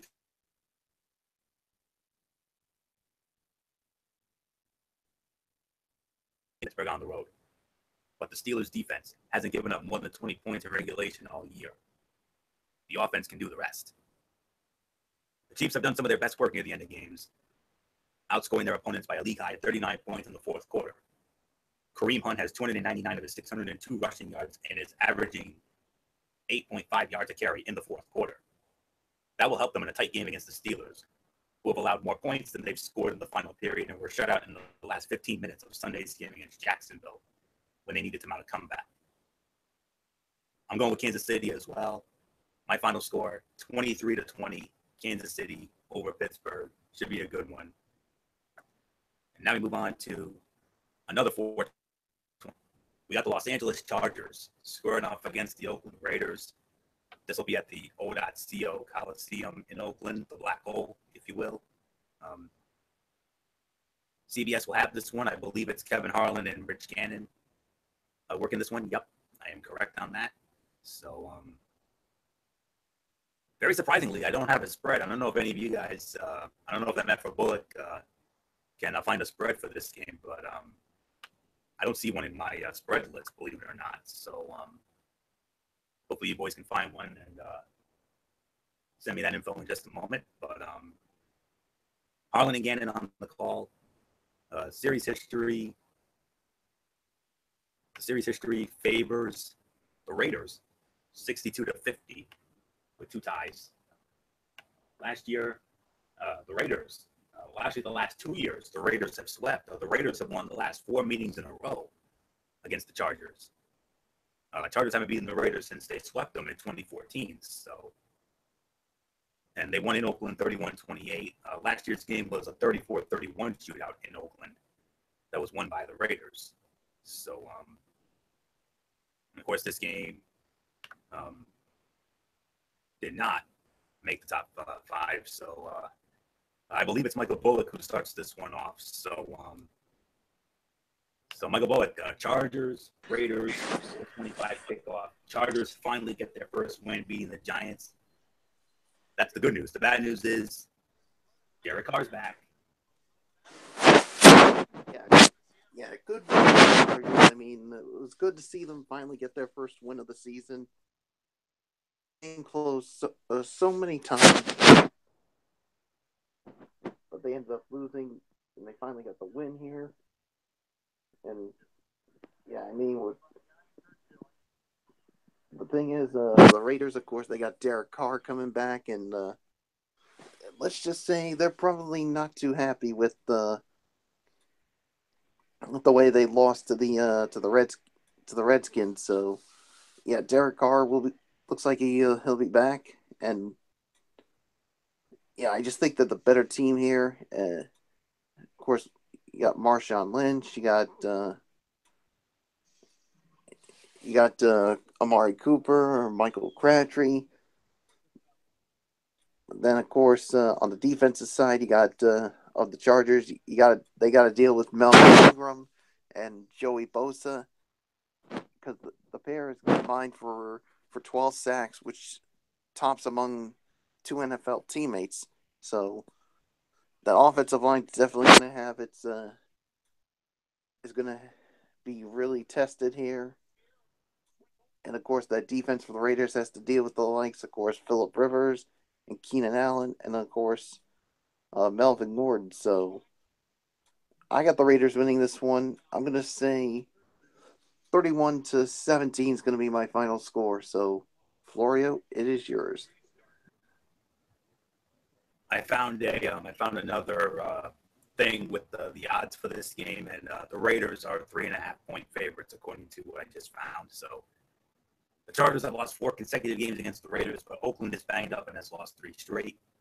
Melvin Ingram and Joey Bosa should put pressure on quarterback Derek Carr, who still is recovering from a back injury, but he is expected to play Sunday. A win would end a 9-game losing streak on the road for the Chargers against AFC West foes. Derek Carr is back, and all is right. Well, the offense was not exactly running smoothly when he suffered that transverse process fracture 2 weeks ago in Denver, so why would it be better now? For one, the Raiders are making their running game a priority versus the Chargers, who have the worst run defense in the NFL, allowing 161.2 yards rushing a game. Marshawn Lynch also needs to have one of those classic beast mode games in front of the home crowd to keep Ingram and Bosa and their combined 12 sacks off Carr's back, literally and figuratively. So while QB Phillip Rivers is coming with a dagger for open season, the Raiders will end their 3-game losing streak by extending their winning streak over the Chargers to 5 straight. I got the Raiders winning. My final score, 24-23. Oakland wins. So MF, Chargers get their first win, but can they keep it going, or will the Raiders get back on track now that Derek Carr is back in the fold?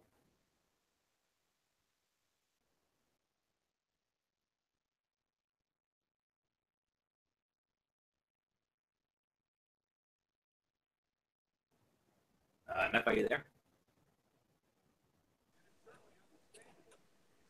Fletch, you there? He might have had another issue, so Yeah, I wouldn't be surprised if he had those issues again.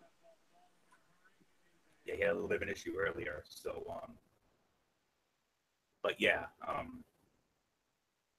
I got Oakland winning that game, 24-23. That's my final. So, should be a good one. So that's all I can say there. So, so with that being said, while we wait, while we wait for MF to get back in, we'll get you started on Sunday Night Football coming up.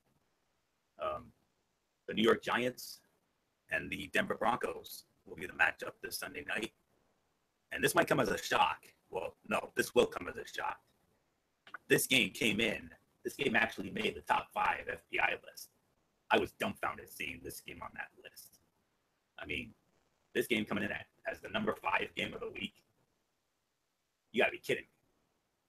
That's all I can say on that.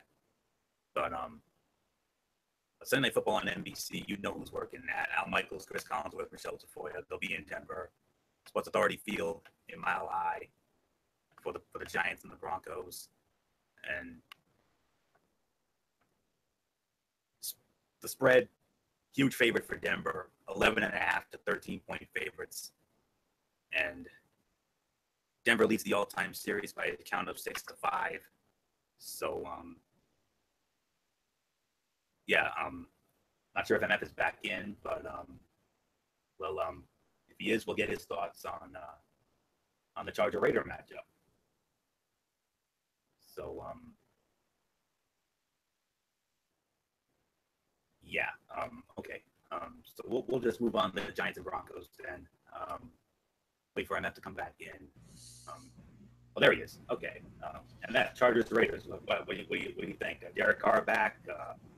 Can the Raiders get back on track, or will the Chargers actually make it 2 in a row?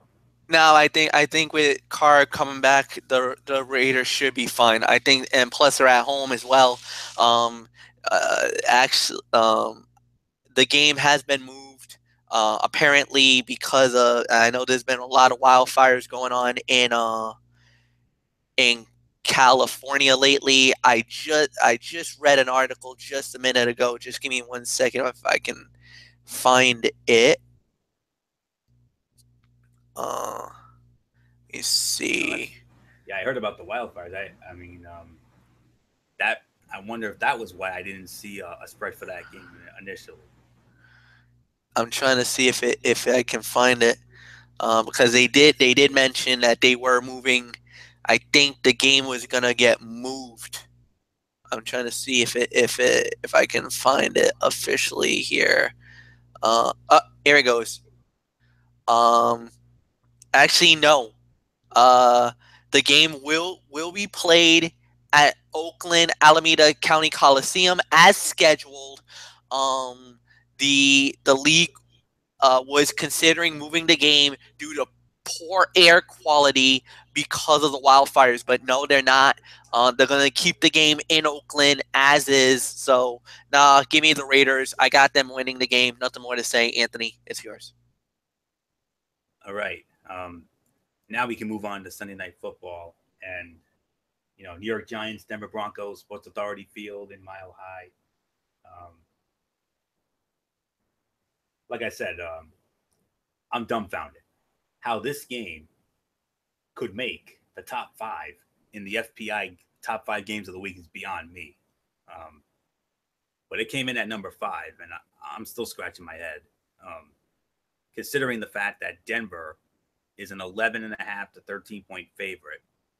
Of course, you got Al Michaels, Chris Collinsworth, and Michelle Tafoya working the game, and Denver leads the all-time series 6-5. Denver's won the last 2 meetings. They last met in 2013 in New York. Broncos won 41-23. The last meeting in Denver was 2009. The Broncos won that one as well, 26-6. The Giants have not won in Denver since 1989. That was a 14-7 win at the old Mile High Stadium. So, yeah. I believe I start this one off. So, if the Giants were below average in offensive efficiency before, what are they going to do now without at least receivers Odell Beckham Jr. and Brandon Marshall? It could get ugly for New York. Heck, it already is. It's worth noting here that FPI does have its limitations, and one of those limitations is that it does not explicitly adjust for injuries to non-quarterbacks. Presumably, the Giants' offense will be worse in the coming weeks, and the model will notice and adjust accordingly. But at the moment, it probably is slightly overrating Big Blue's prospects in this game because it doesn't know about the loss of Beckham. Of course, Beckham's injury and the Giants' offensive line woes have overshadowed the fact that quietly their defense has performed below expectation as well. All of FPI's optimism about the Giants stemmed from a belief that their defense would be excellent. But so far, it, like the offense, has been below average in terms of efficiency. FPI hasn't given up on the defense yet. It still thinks the unit will be 2.2 points better per game than average, but it's been disappointing so far. Let's see here. This is a mismatch. The Giants almost certainly will be without more than a handful of starters, including Odell Beckham Jr., who is out for the season. The last 2 games Beckham has missed, the Giants were outscored 68-20, and quarterback Eli Manning was sacked 7 times. Now they're going to face the league's top defense on the road in a difficult place to play in prime time without Beckham, Brandon Marshall, and likely Sterling Shepard, center Weston Richburg, and running back Paul Perkins. The Giants don't have much chance to score. The Broncos lead the league in run defense. They've surrendered 50.8 yards rushing a game, and they have one of the best edge players in the league in linebacker Von Miller. So if the Giants, who put 3 wide receivers on injured reserve this week, try to run the ball to shorten the game, they're trying that against a group that has surrendered 95 rushing yards combined to Melvin Gordon, Ezekiel Elliott, LaShawn McCoy, and Marshawn Lynch. And if the Giants try to put it in quarterback Eli Manning's hands because they can't run the ball, Manning was sacked 5 times by the Chargers last week after his top targets left the game. Broncos coming off a bye are 6-1 in the past 7 seasons after the bye, 11-3 after the bye in the past 14 seasons. Needless to say, I'm going with the Denver Broncos to win, 23-3. Nothing more to say. MF, Giants, Broncos. I know where you're going. Yeah, this is Denver. They're at home, strong D. The Giants are a mess. I mean, no Odell Beckham Jr. Yeah, Broncos all the way. Bullet go.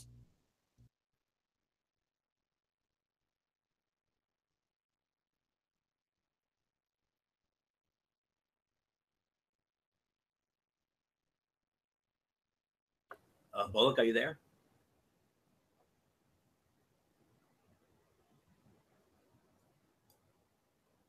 Oh, Jesus, I think we lost him too. All right. I don't know where Bullock is, but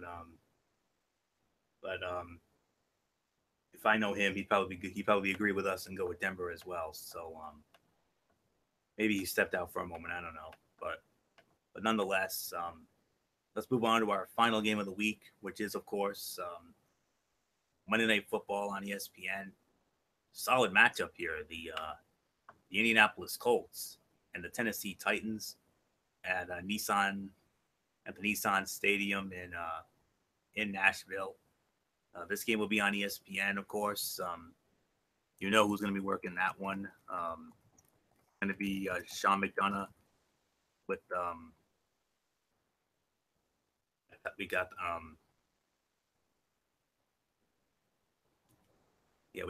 Sean McDonough, John Gruden, Lisa Salters, and I do believe that Tennessee is the favorite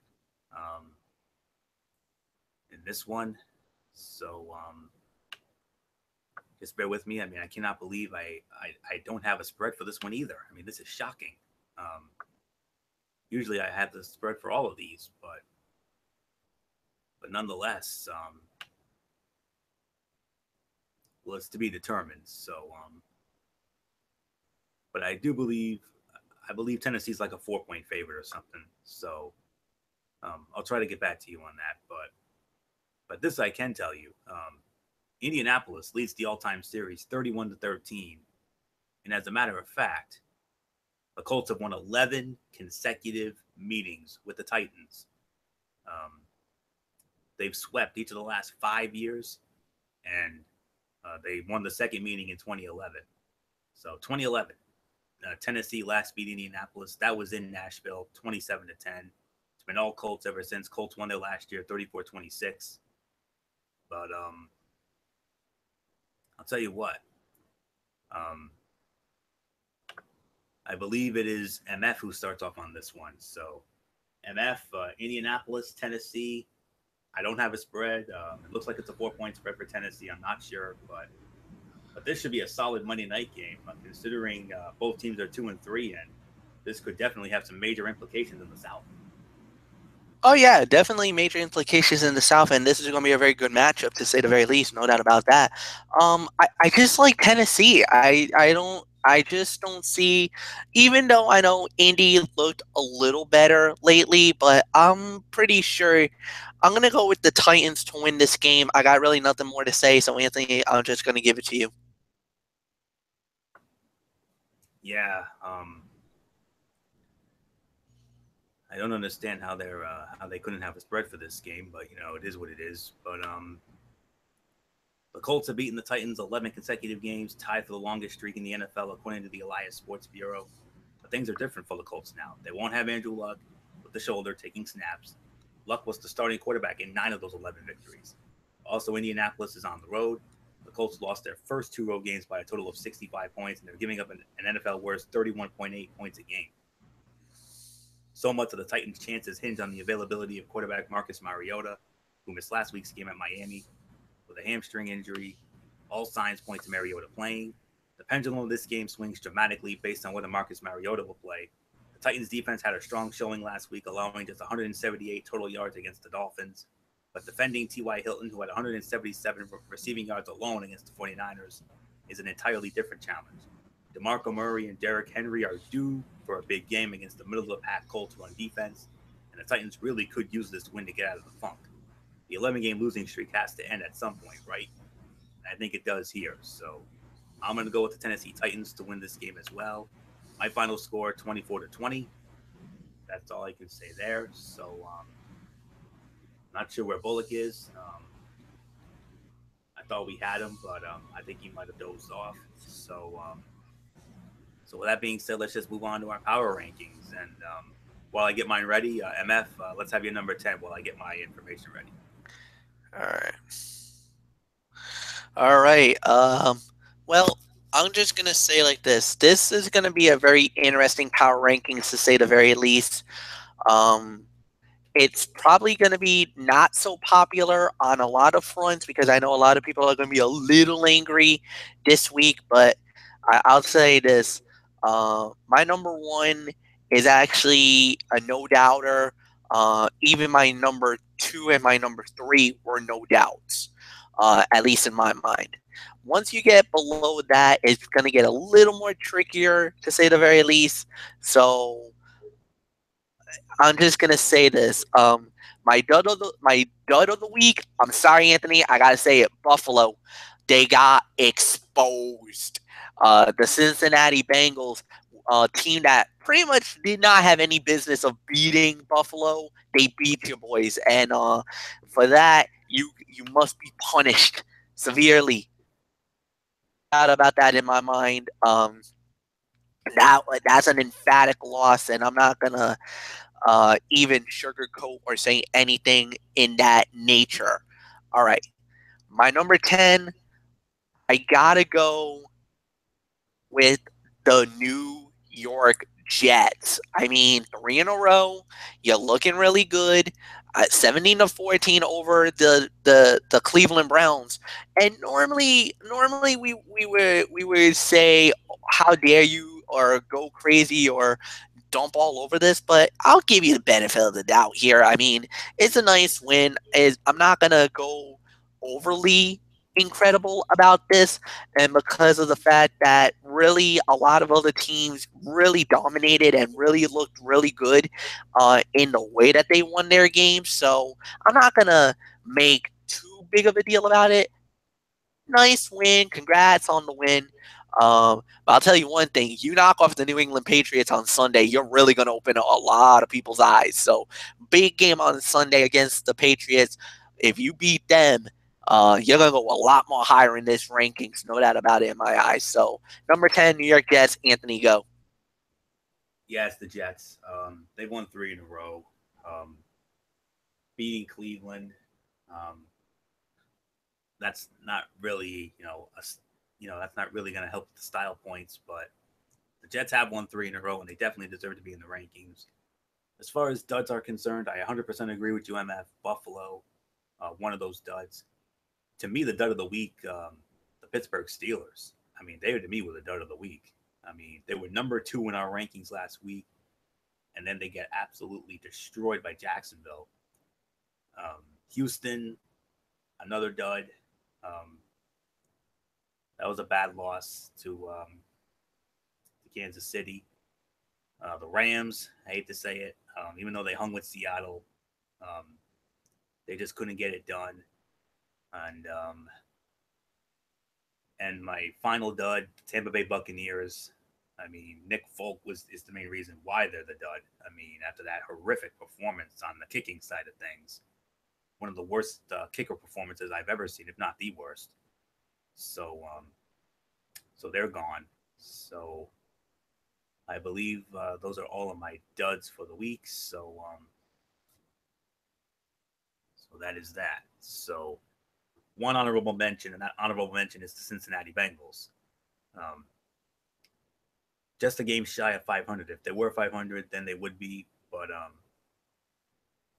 maybe in a couple of weeks, because they're on bye this week. So if in a couple of weeks they win their next game, maybe we could have them in here within the next couple of weeks. So keep an eye out for the Cincinnati Bengals. So, yep, number 10, MF had it. It's the Jets. So, nothing more to say. I will say this, though. When it comes to my top two are no-brainers. Absolute no-brainers. But 3 through 10, well, at least through 10 is a chore. So, Jets are 10, absolutely correct on that. So, alrighty, let's see. Let's move on to number 9. And we need to see who number 9 is. Actually, my top 4 are no-brainers. I got my top 4 who are absolute no-brainers, no question about it. 1 through 4, easy, but 5 through 10, though, lordy, that's going to be a chore. So, one other honorable mention, and that is the Minnesota Vikings. Minnesota, because it was against Chicago and they had a tough time with them. A little more decisive, they would have been in, but that's really all there is to say on that. So, we got rid of our bye week rule. Even though I had the New Orleans Saints at number 4 last week, I think maybe, I don't know if I should have them at number 9 here, or we should just keep them at 4 altogether because of that, because they were on the bye and they had that great win against Miami. Actually, I'm going to have to, I think maybe I should keep them at 4. I don't want to punish them for doing nothing. So, now remember, these rankings are retroactive to last week. Let's remember that. So for this week, I'm going to have Carolina as my number 9. The Carolina Panthers, based on what they did before. They knocked off the Detroit Lions, and actually no, I got Carolina higher. What am I saying? That's ridiculous. So they're out of number 9. That is, I got them up there. I think I have them in my top 5 because of the magnitude of that win. So okay, now we're good to go. I'm debating between Denver and Baltimore.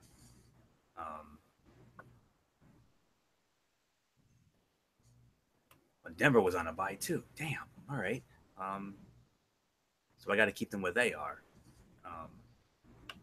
They were number 7, so I got to keep them at number 7 since they had a bye. So I went and do Baltimore, man, but Baltimore was a pretty convincing win. I mean, that's kind of yeah. Yeah, I got to keep Baltimore up there as well. You know what? I'll say it like this: it's I think I'm going to go with Miami at number 9. Miami Dolphins number 9, 500 team. They're back at 500. They picked up a nice win against Tennessee, albeit without Marcus Mariota. I mean, I thought they did just enough. I think they played like a number 9 team, like the Jets were a number 10 team against Cleveland.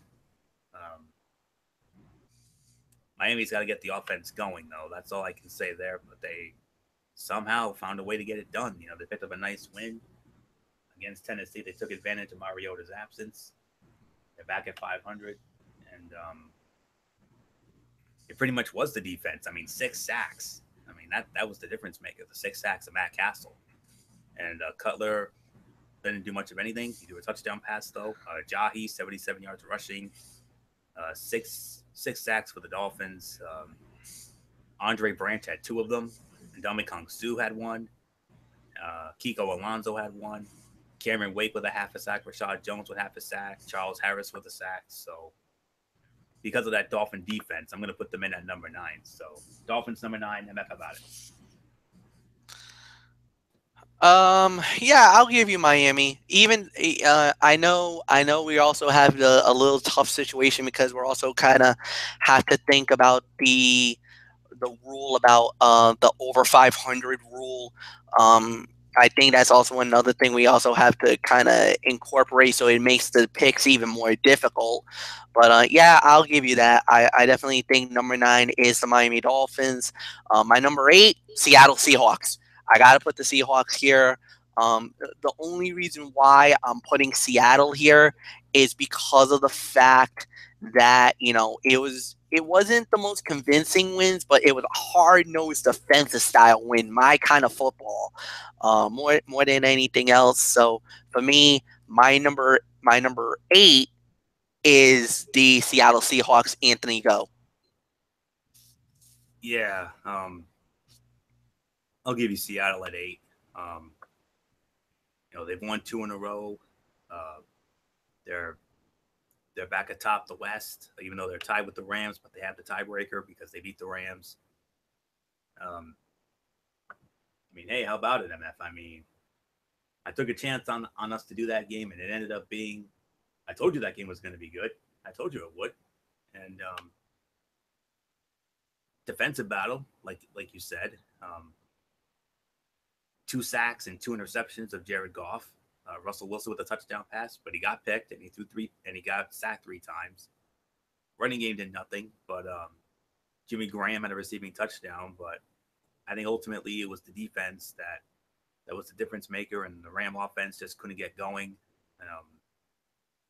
Frank Clark and Michael Bennett with the sacks. Earl Thomas had the interception of 19 yards. Sheldon Richardson had an interception. So nice, solid win for Seattle. No question about it, against an above-average Ram team. So no doubt about it. So Seattle number 8.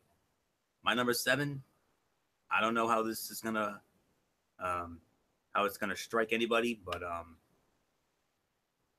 it may not have been the most, the theme is not hardly any glamorous wins, but this may not have been a glamorous win, but you know what? I think they deserve to be back in. Number 7, New England Patriots. Going into Tampa, beating the Bucks. Defense played much better. 2 sacks of Jameis Winston. Brady did get sacked 3 times, but of course, Nick Folk, they took advantage of Nick Folk's horrible night, missing 3 field goals, which would have given Tampa Bay a humongous win. But nonetheless, New England, Hogan had a receiving touchdown. Cooks, Amendola, and Hogan all had solid games receiving, as did James White. But like I said, it was because of Nick Folk. One of the worst performances I've ever seen by a kicker. Dietrich Wise Jr. with a sack. Trey Flowers and Kyle Van Noy had the sacks as well. So New England getting back on track, and a much better performance from the defense. So that's why I'm going to put them at number 7. So I'm at New England number 7. First time tonight, disagreement. Sorry, kid. I got New England a little higher. This is where I put the Minnesota Vikings at number 7. It was a Monday night win, not the most flashiest win. Mitchell Trubisky did pretty well for himself, but I just feel like Minnesota gets a huge win here. They needed that win just to stay pace with another team that's in the power rankings as, oh, by the way, in the top 5. That I would probably say, well, I kind of tipped my hand there, but no, this was good enough for me. Nothing more to say. Number 7 is Minnesota. Number 6, this is where I actually have the New England Patriots. You are absolutely right. What they did was not the most glamorous of victories. Their defense was a lot better this time around than they've been in recent other games. But like you said, Nick Folk's performance was abysmal. He left 9 points on the board. If he would have at least hit 2 of his field goals, Tampa would have won the game 20-19. Because he missed 3, it would have been a 23-19 affair. If it wasn't for those missed field goals. So yes, you're absolutely right about the Patriots. They didn't play their best game, and actually at the point that had a lot of people concerned because of Brady. Brady wasn't really having the best night. He threw a pick in the game, and he just looked off the whole night. He didn't really have much attacks. So yeah, that's what I feel about it. Number 6 is New England. Anthony, go. I actually have to make a correction. No, it's not Minnesota. No, it's not. I have a tie at number 7. Denver Broncos and the New England Patriots because Denver was on bye. So I'm leaving it at that. So Denver and New England are number 7s. Number 6, looking at it, based on everything, I got to go with the Baltimore Ravens. Ravens are my number 6. They just missed out on the top 5 because, there were some very good performances by the other teams. We got to think about what Jacksonville did, Philadelphia, Green Bay, Kansas City, and there was one other who I'm trying to think who it was, but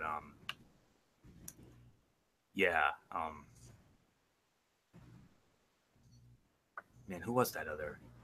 And then of course you got to remember New Orleans was in there as well. So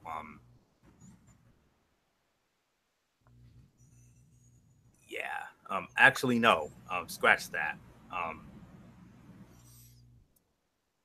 No, that is correct. Baltimore is my number 6. I just figured out who that other team was that I was flirting with, based on everything else. The reason why I've got the Ravens at 6 is because of the fact that, they beat the Raiders without Derek Carr. That's the reason. If Derek Carr had been in the lineup, then that would have been even more impressive. That would have been top 5 caliber, but they just missed the top 5 for me. Nice win, yes, 30-17, but again, Derek Carr didn't play. That's why Baltimore won. They took full advantage of EJ Manuel.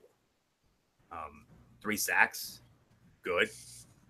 Flacco, 222 yards. That's it. He didn't do anything else.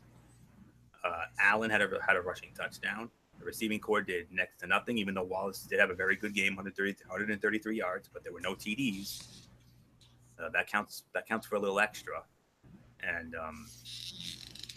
Terrell Suggs, Tony Jefferson, and there was one other who had a sack. Oh, Anthony Levine Sr.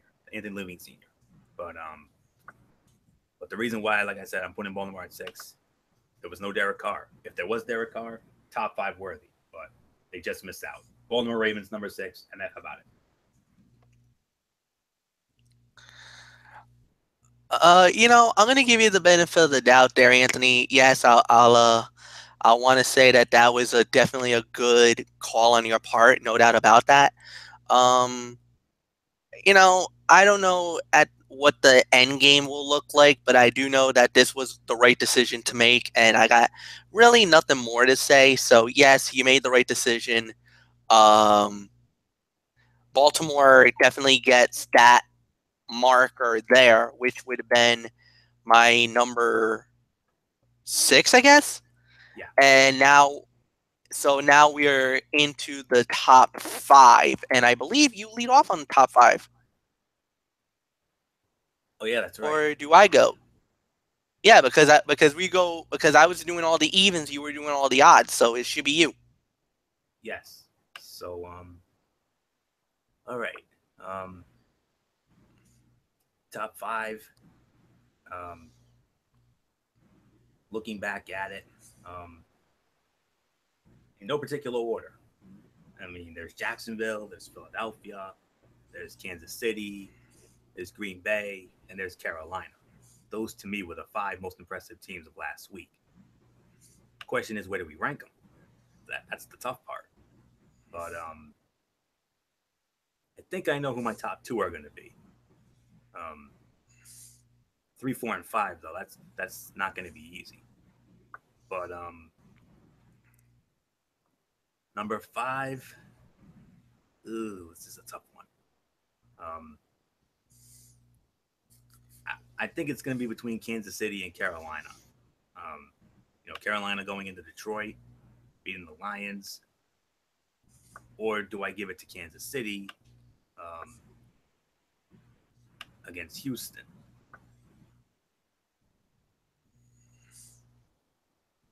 Actually, I think I just answered my own question.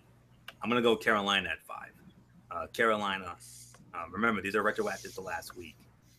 It's very unlikely they will not be in the rankings next week, or maybe they could be on the lower tier because it was a close loss to Philadelphia.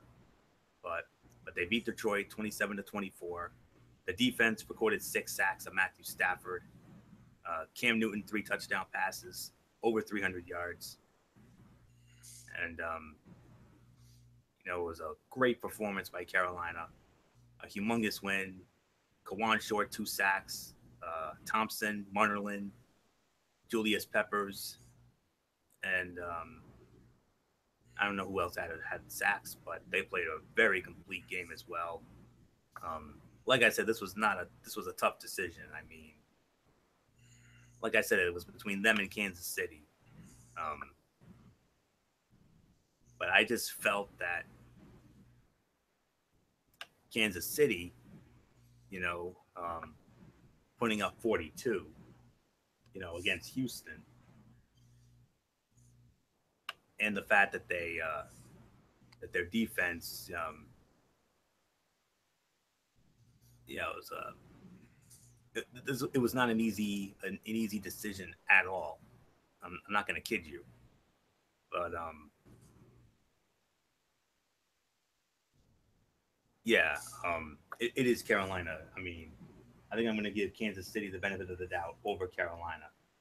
So I pretty much made my case. 6 sacks for the defense, but Kansas City did something that Carolina's defense did not do.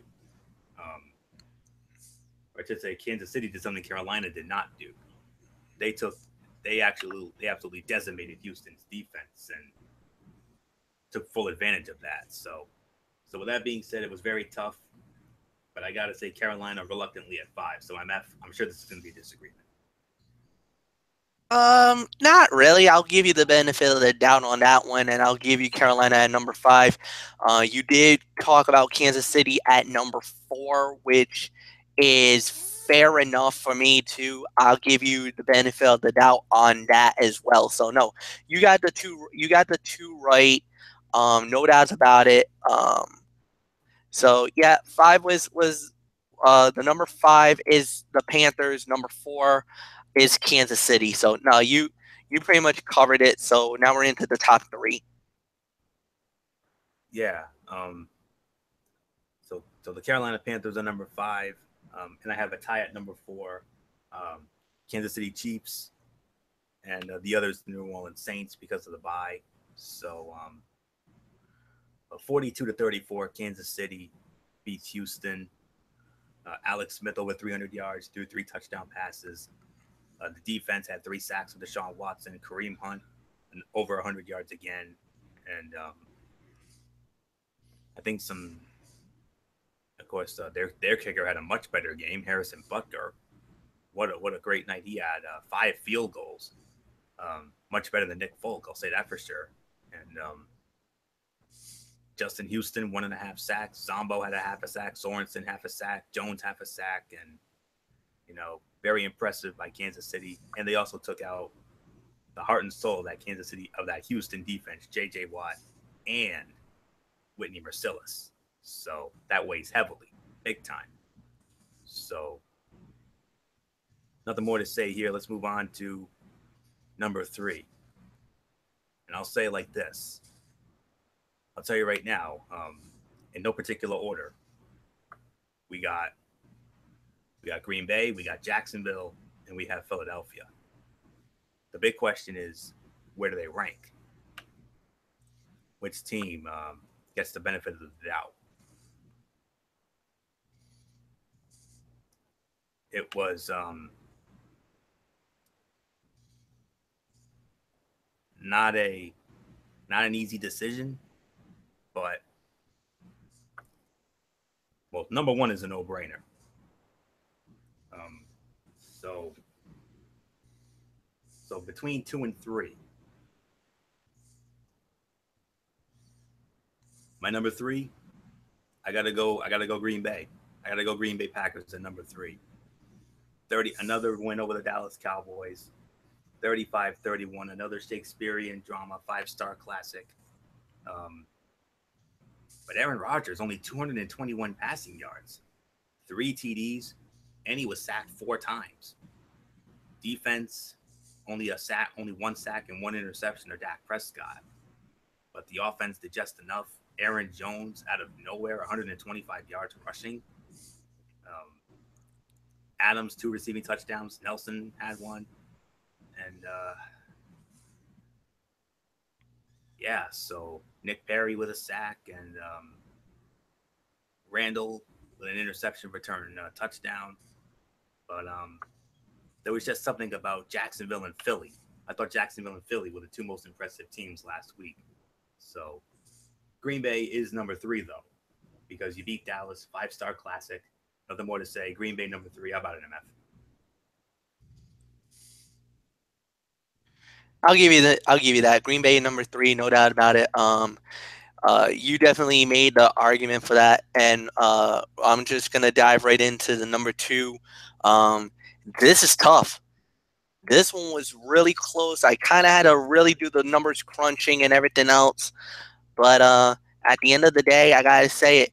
My number 2, Jacksonville Jaguars. Man, when they laid a whooping on the Pittsburgh Steelers, a couple of my boys, one who used to work at the 2184 crew and one who was actually an assistant manager at the 2184, they were not pleased with this performance, man. They could not believe Ben Roethlisberger throwing 5 INTs.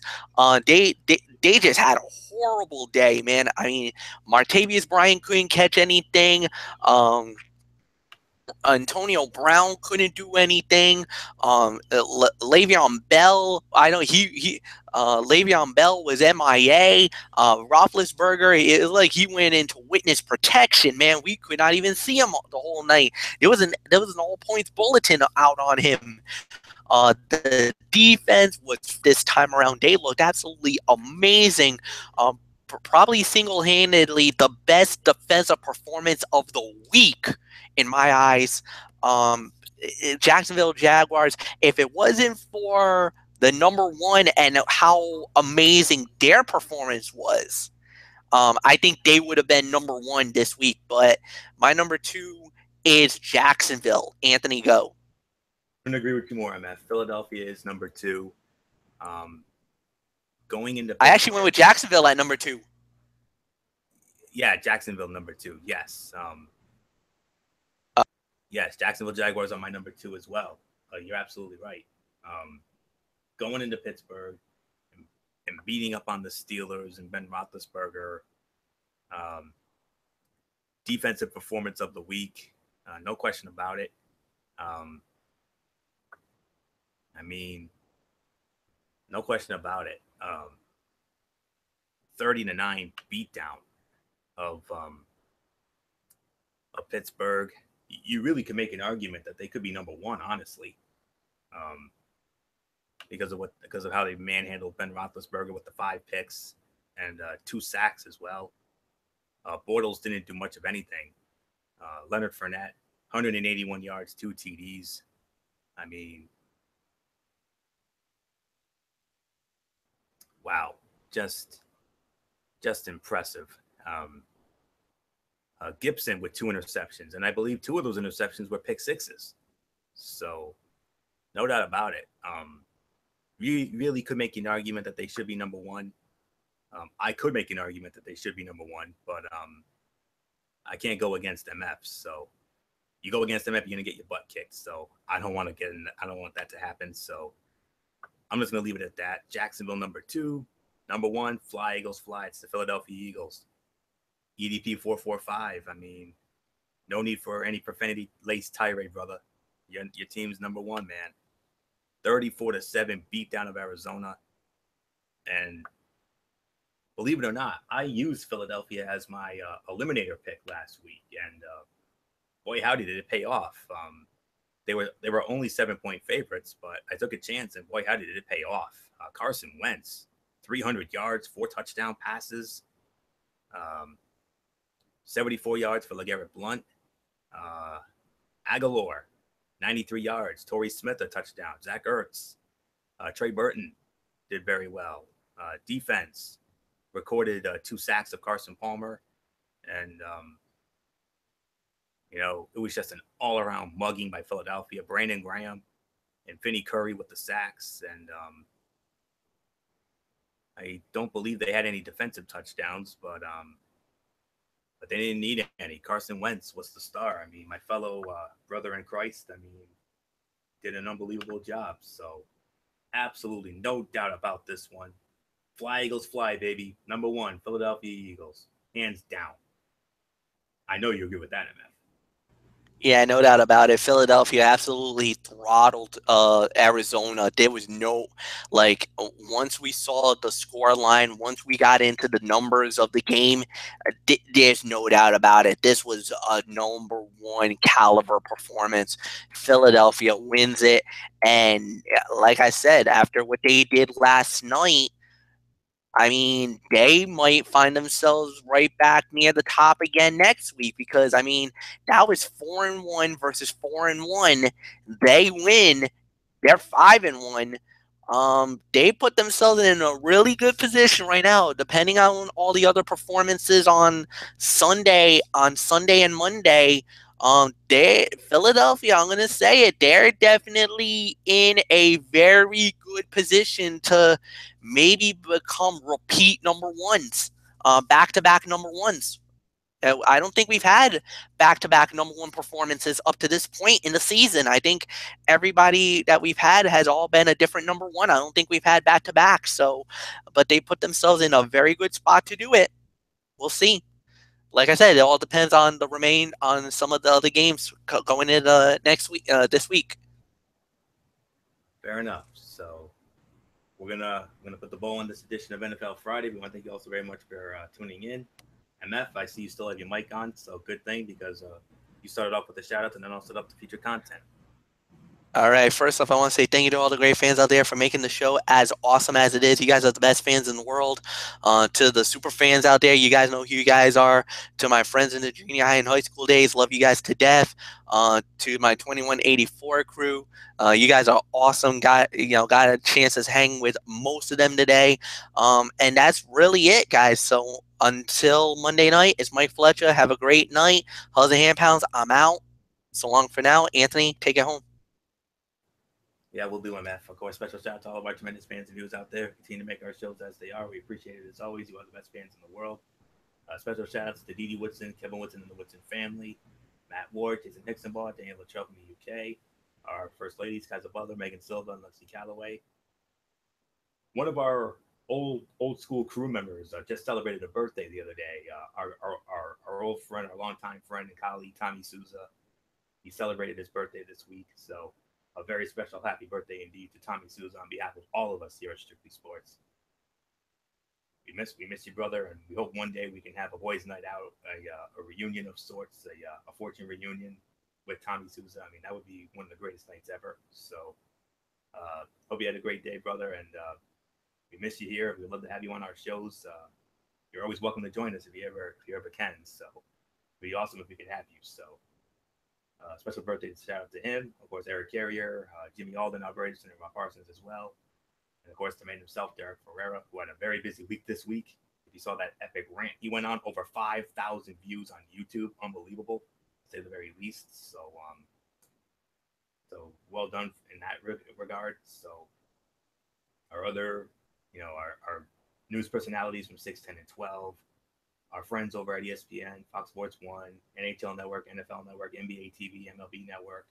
Of course, my personal shout-outs, Julie Alexandria, Chantel McCabe of the Golf Channel, Stata Sorrell, Lindsay McCormick, and our friends from The Road Show, Will Gilbert, Brenda Kirby, and Michaela Johnson, and Megan Mooney and Mary Larson as well. And, of course, my church family and friends over at Oasis of Grace Ministries on 464 Silver Spring Street in Providence. If you need a church home, check them out, exit 25 off Route 95.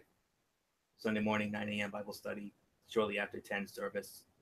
Wednesday night at 7 Bible study, other things going on. So that takes care of that. And future content coming up, of course. Monday night, we got Ridiculously Raw, the Go Home Show for TLC. Roman Reigns against Braun Strowman in a steel cage. Oh boy, is that going to be fun. So keep an eye on that. Of course, my reviews of 205 Live and Impact Wrestling. Tuesday night, Cerebral Smack Talk. with MF on his channel, BraceFan95. We review SmackDown Live. Mikey's Mindset. We continue on with the Lucha Underground, the Ultima Lucha Trace. Another damn good show.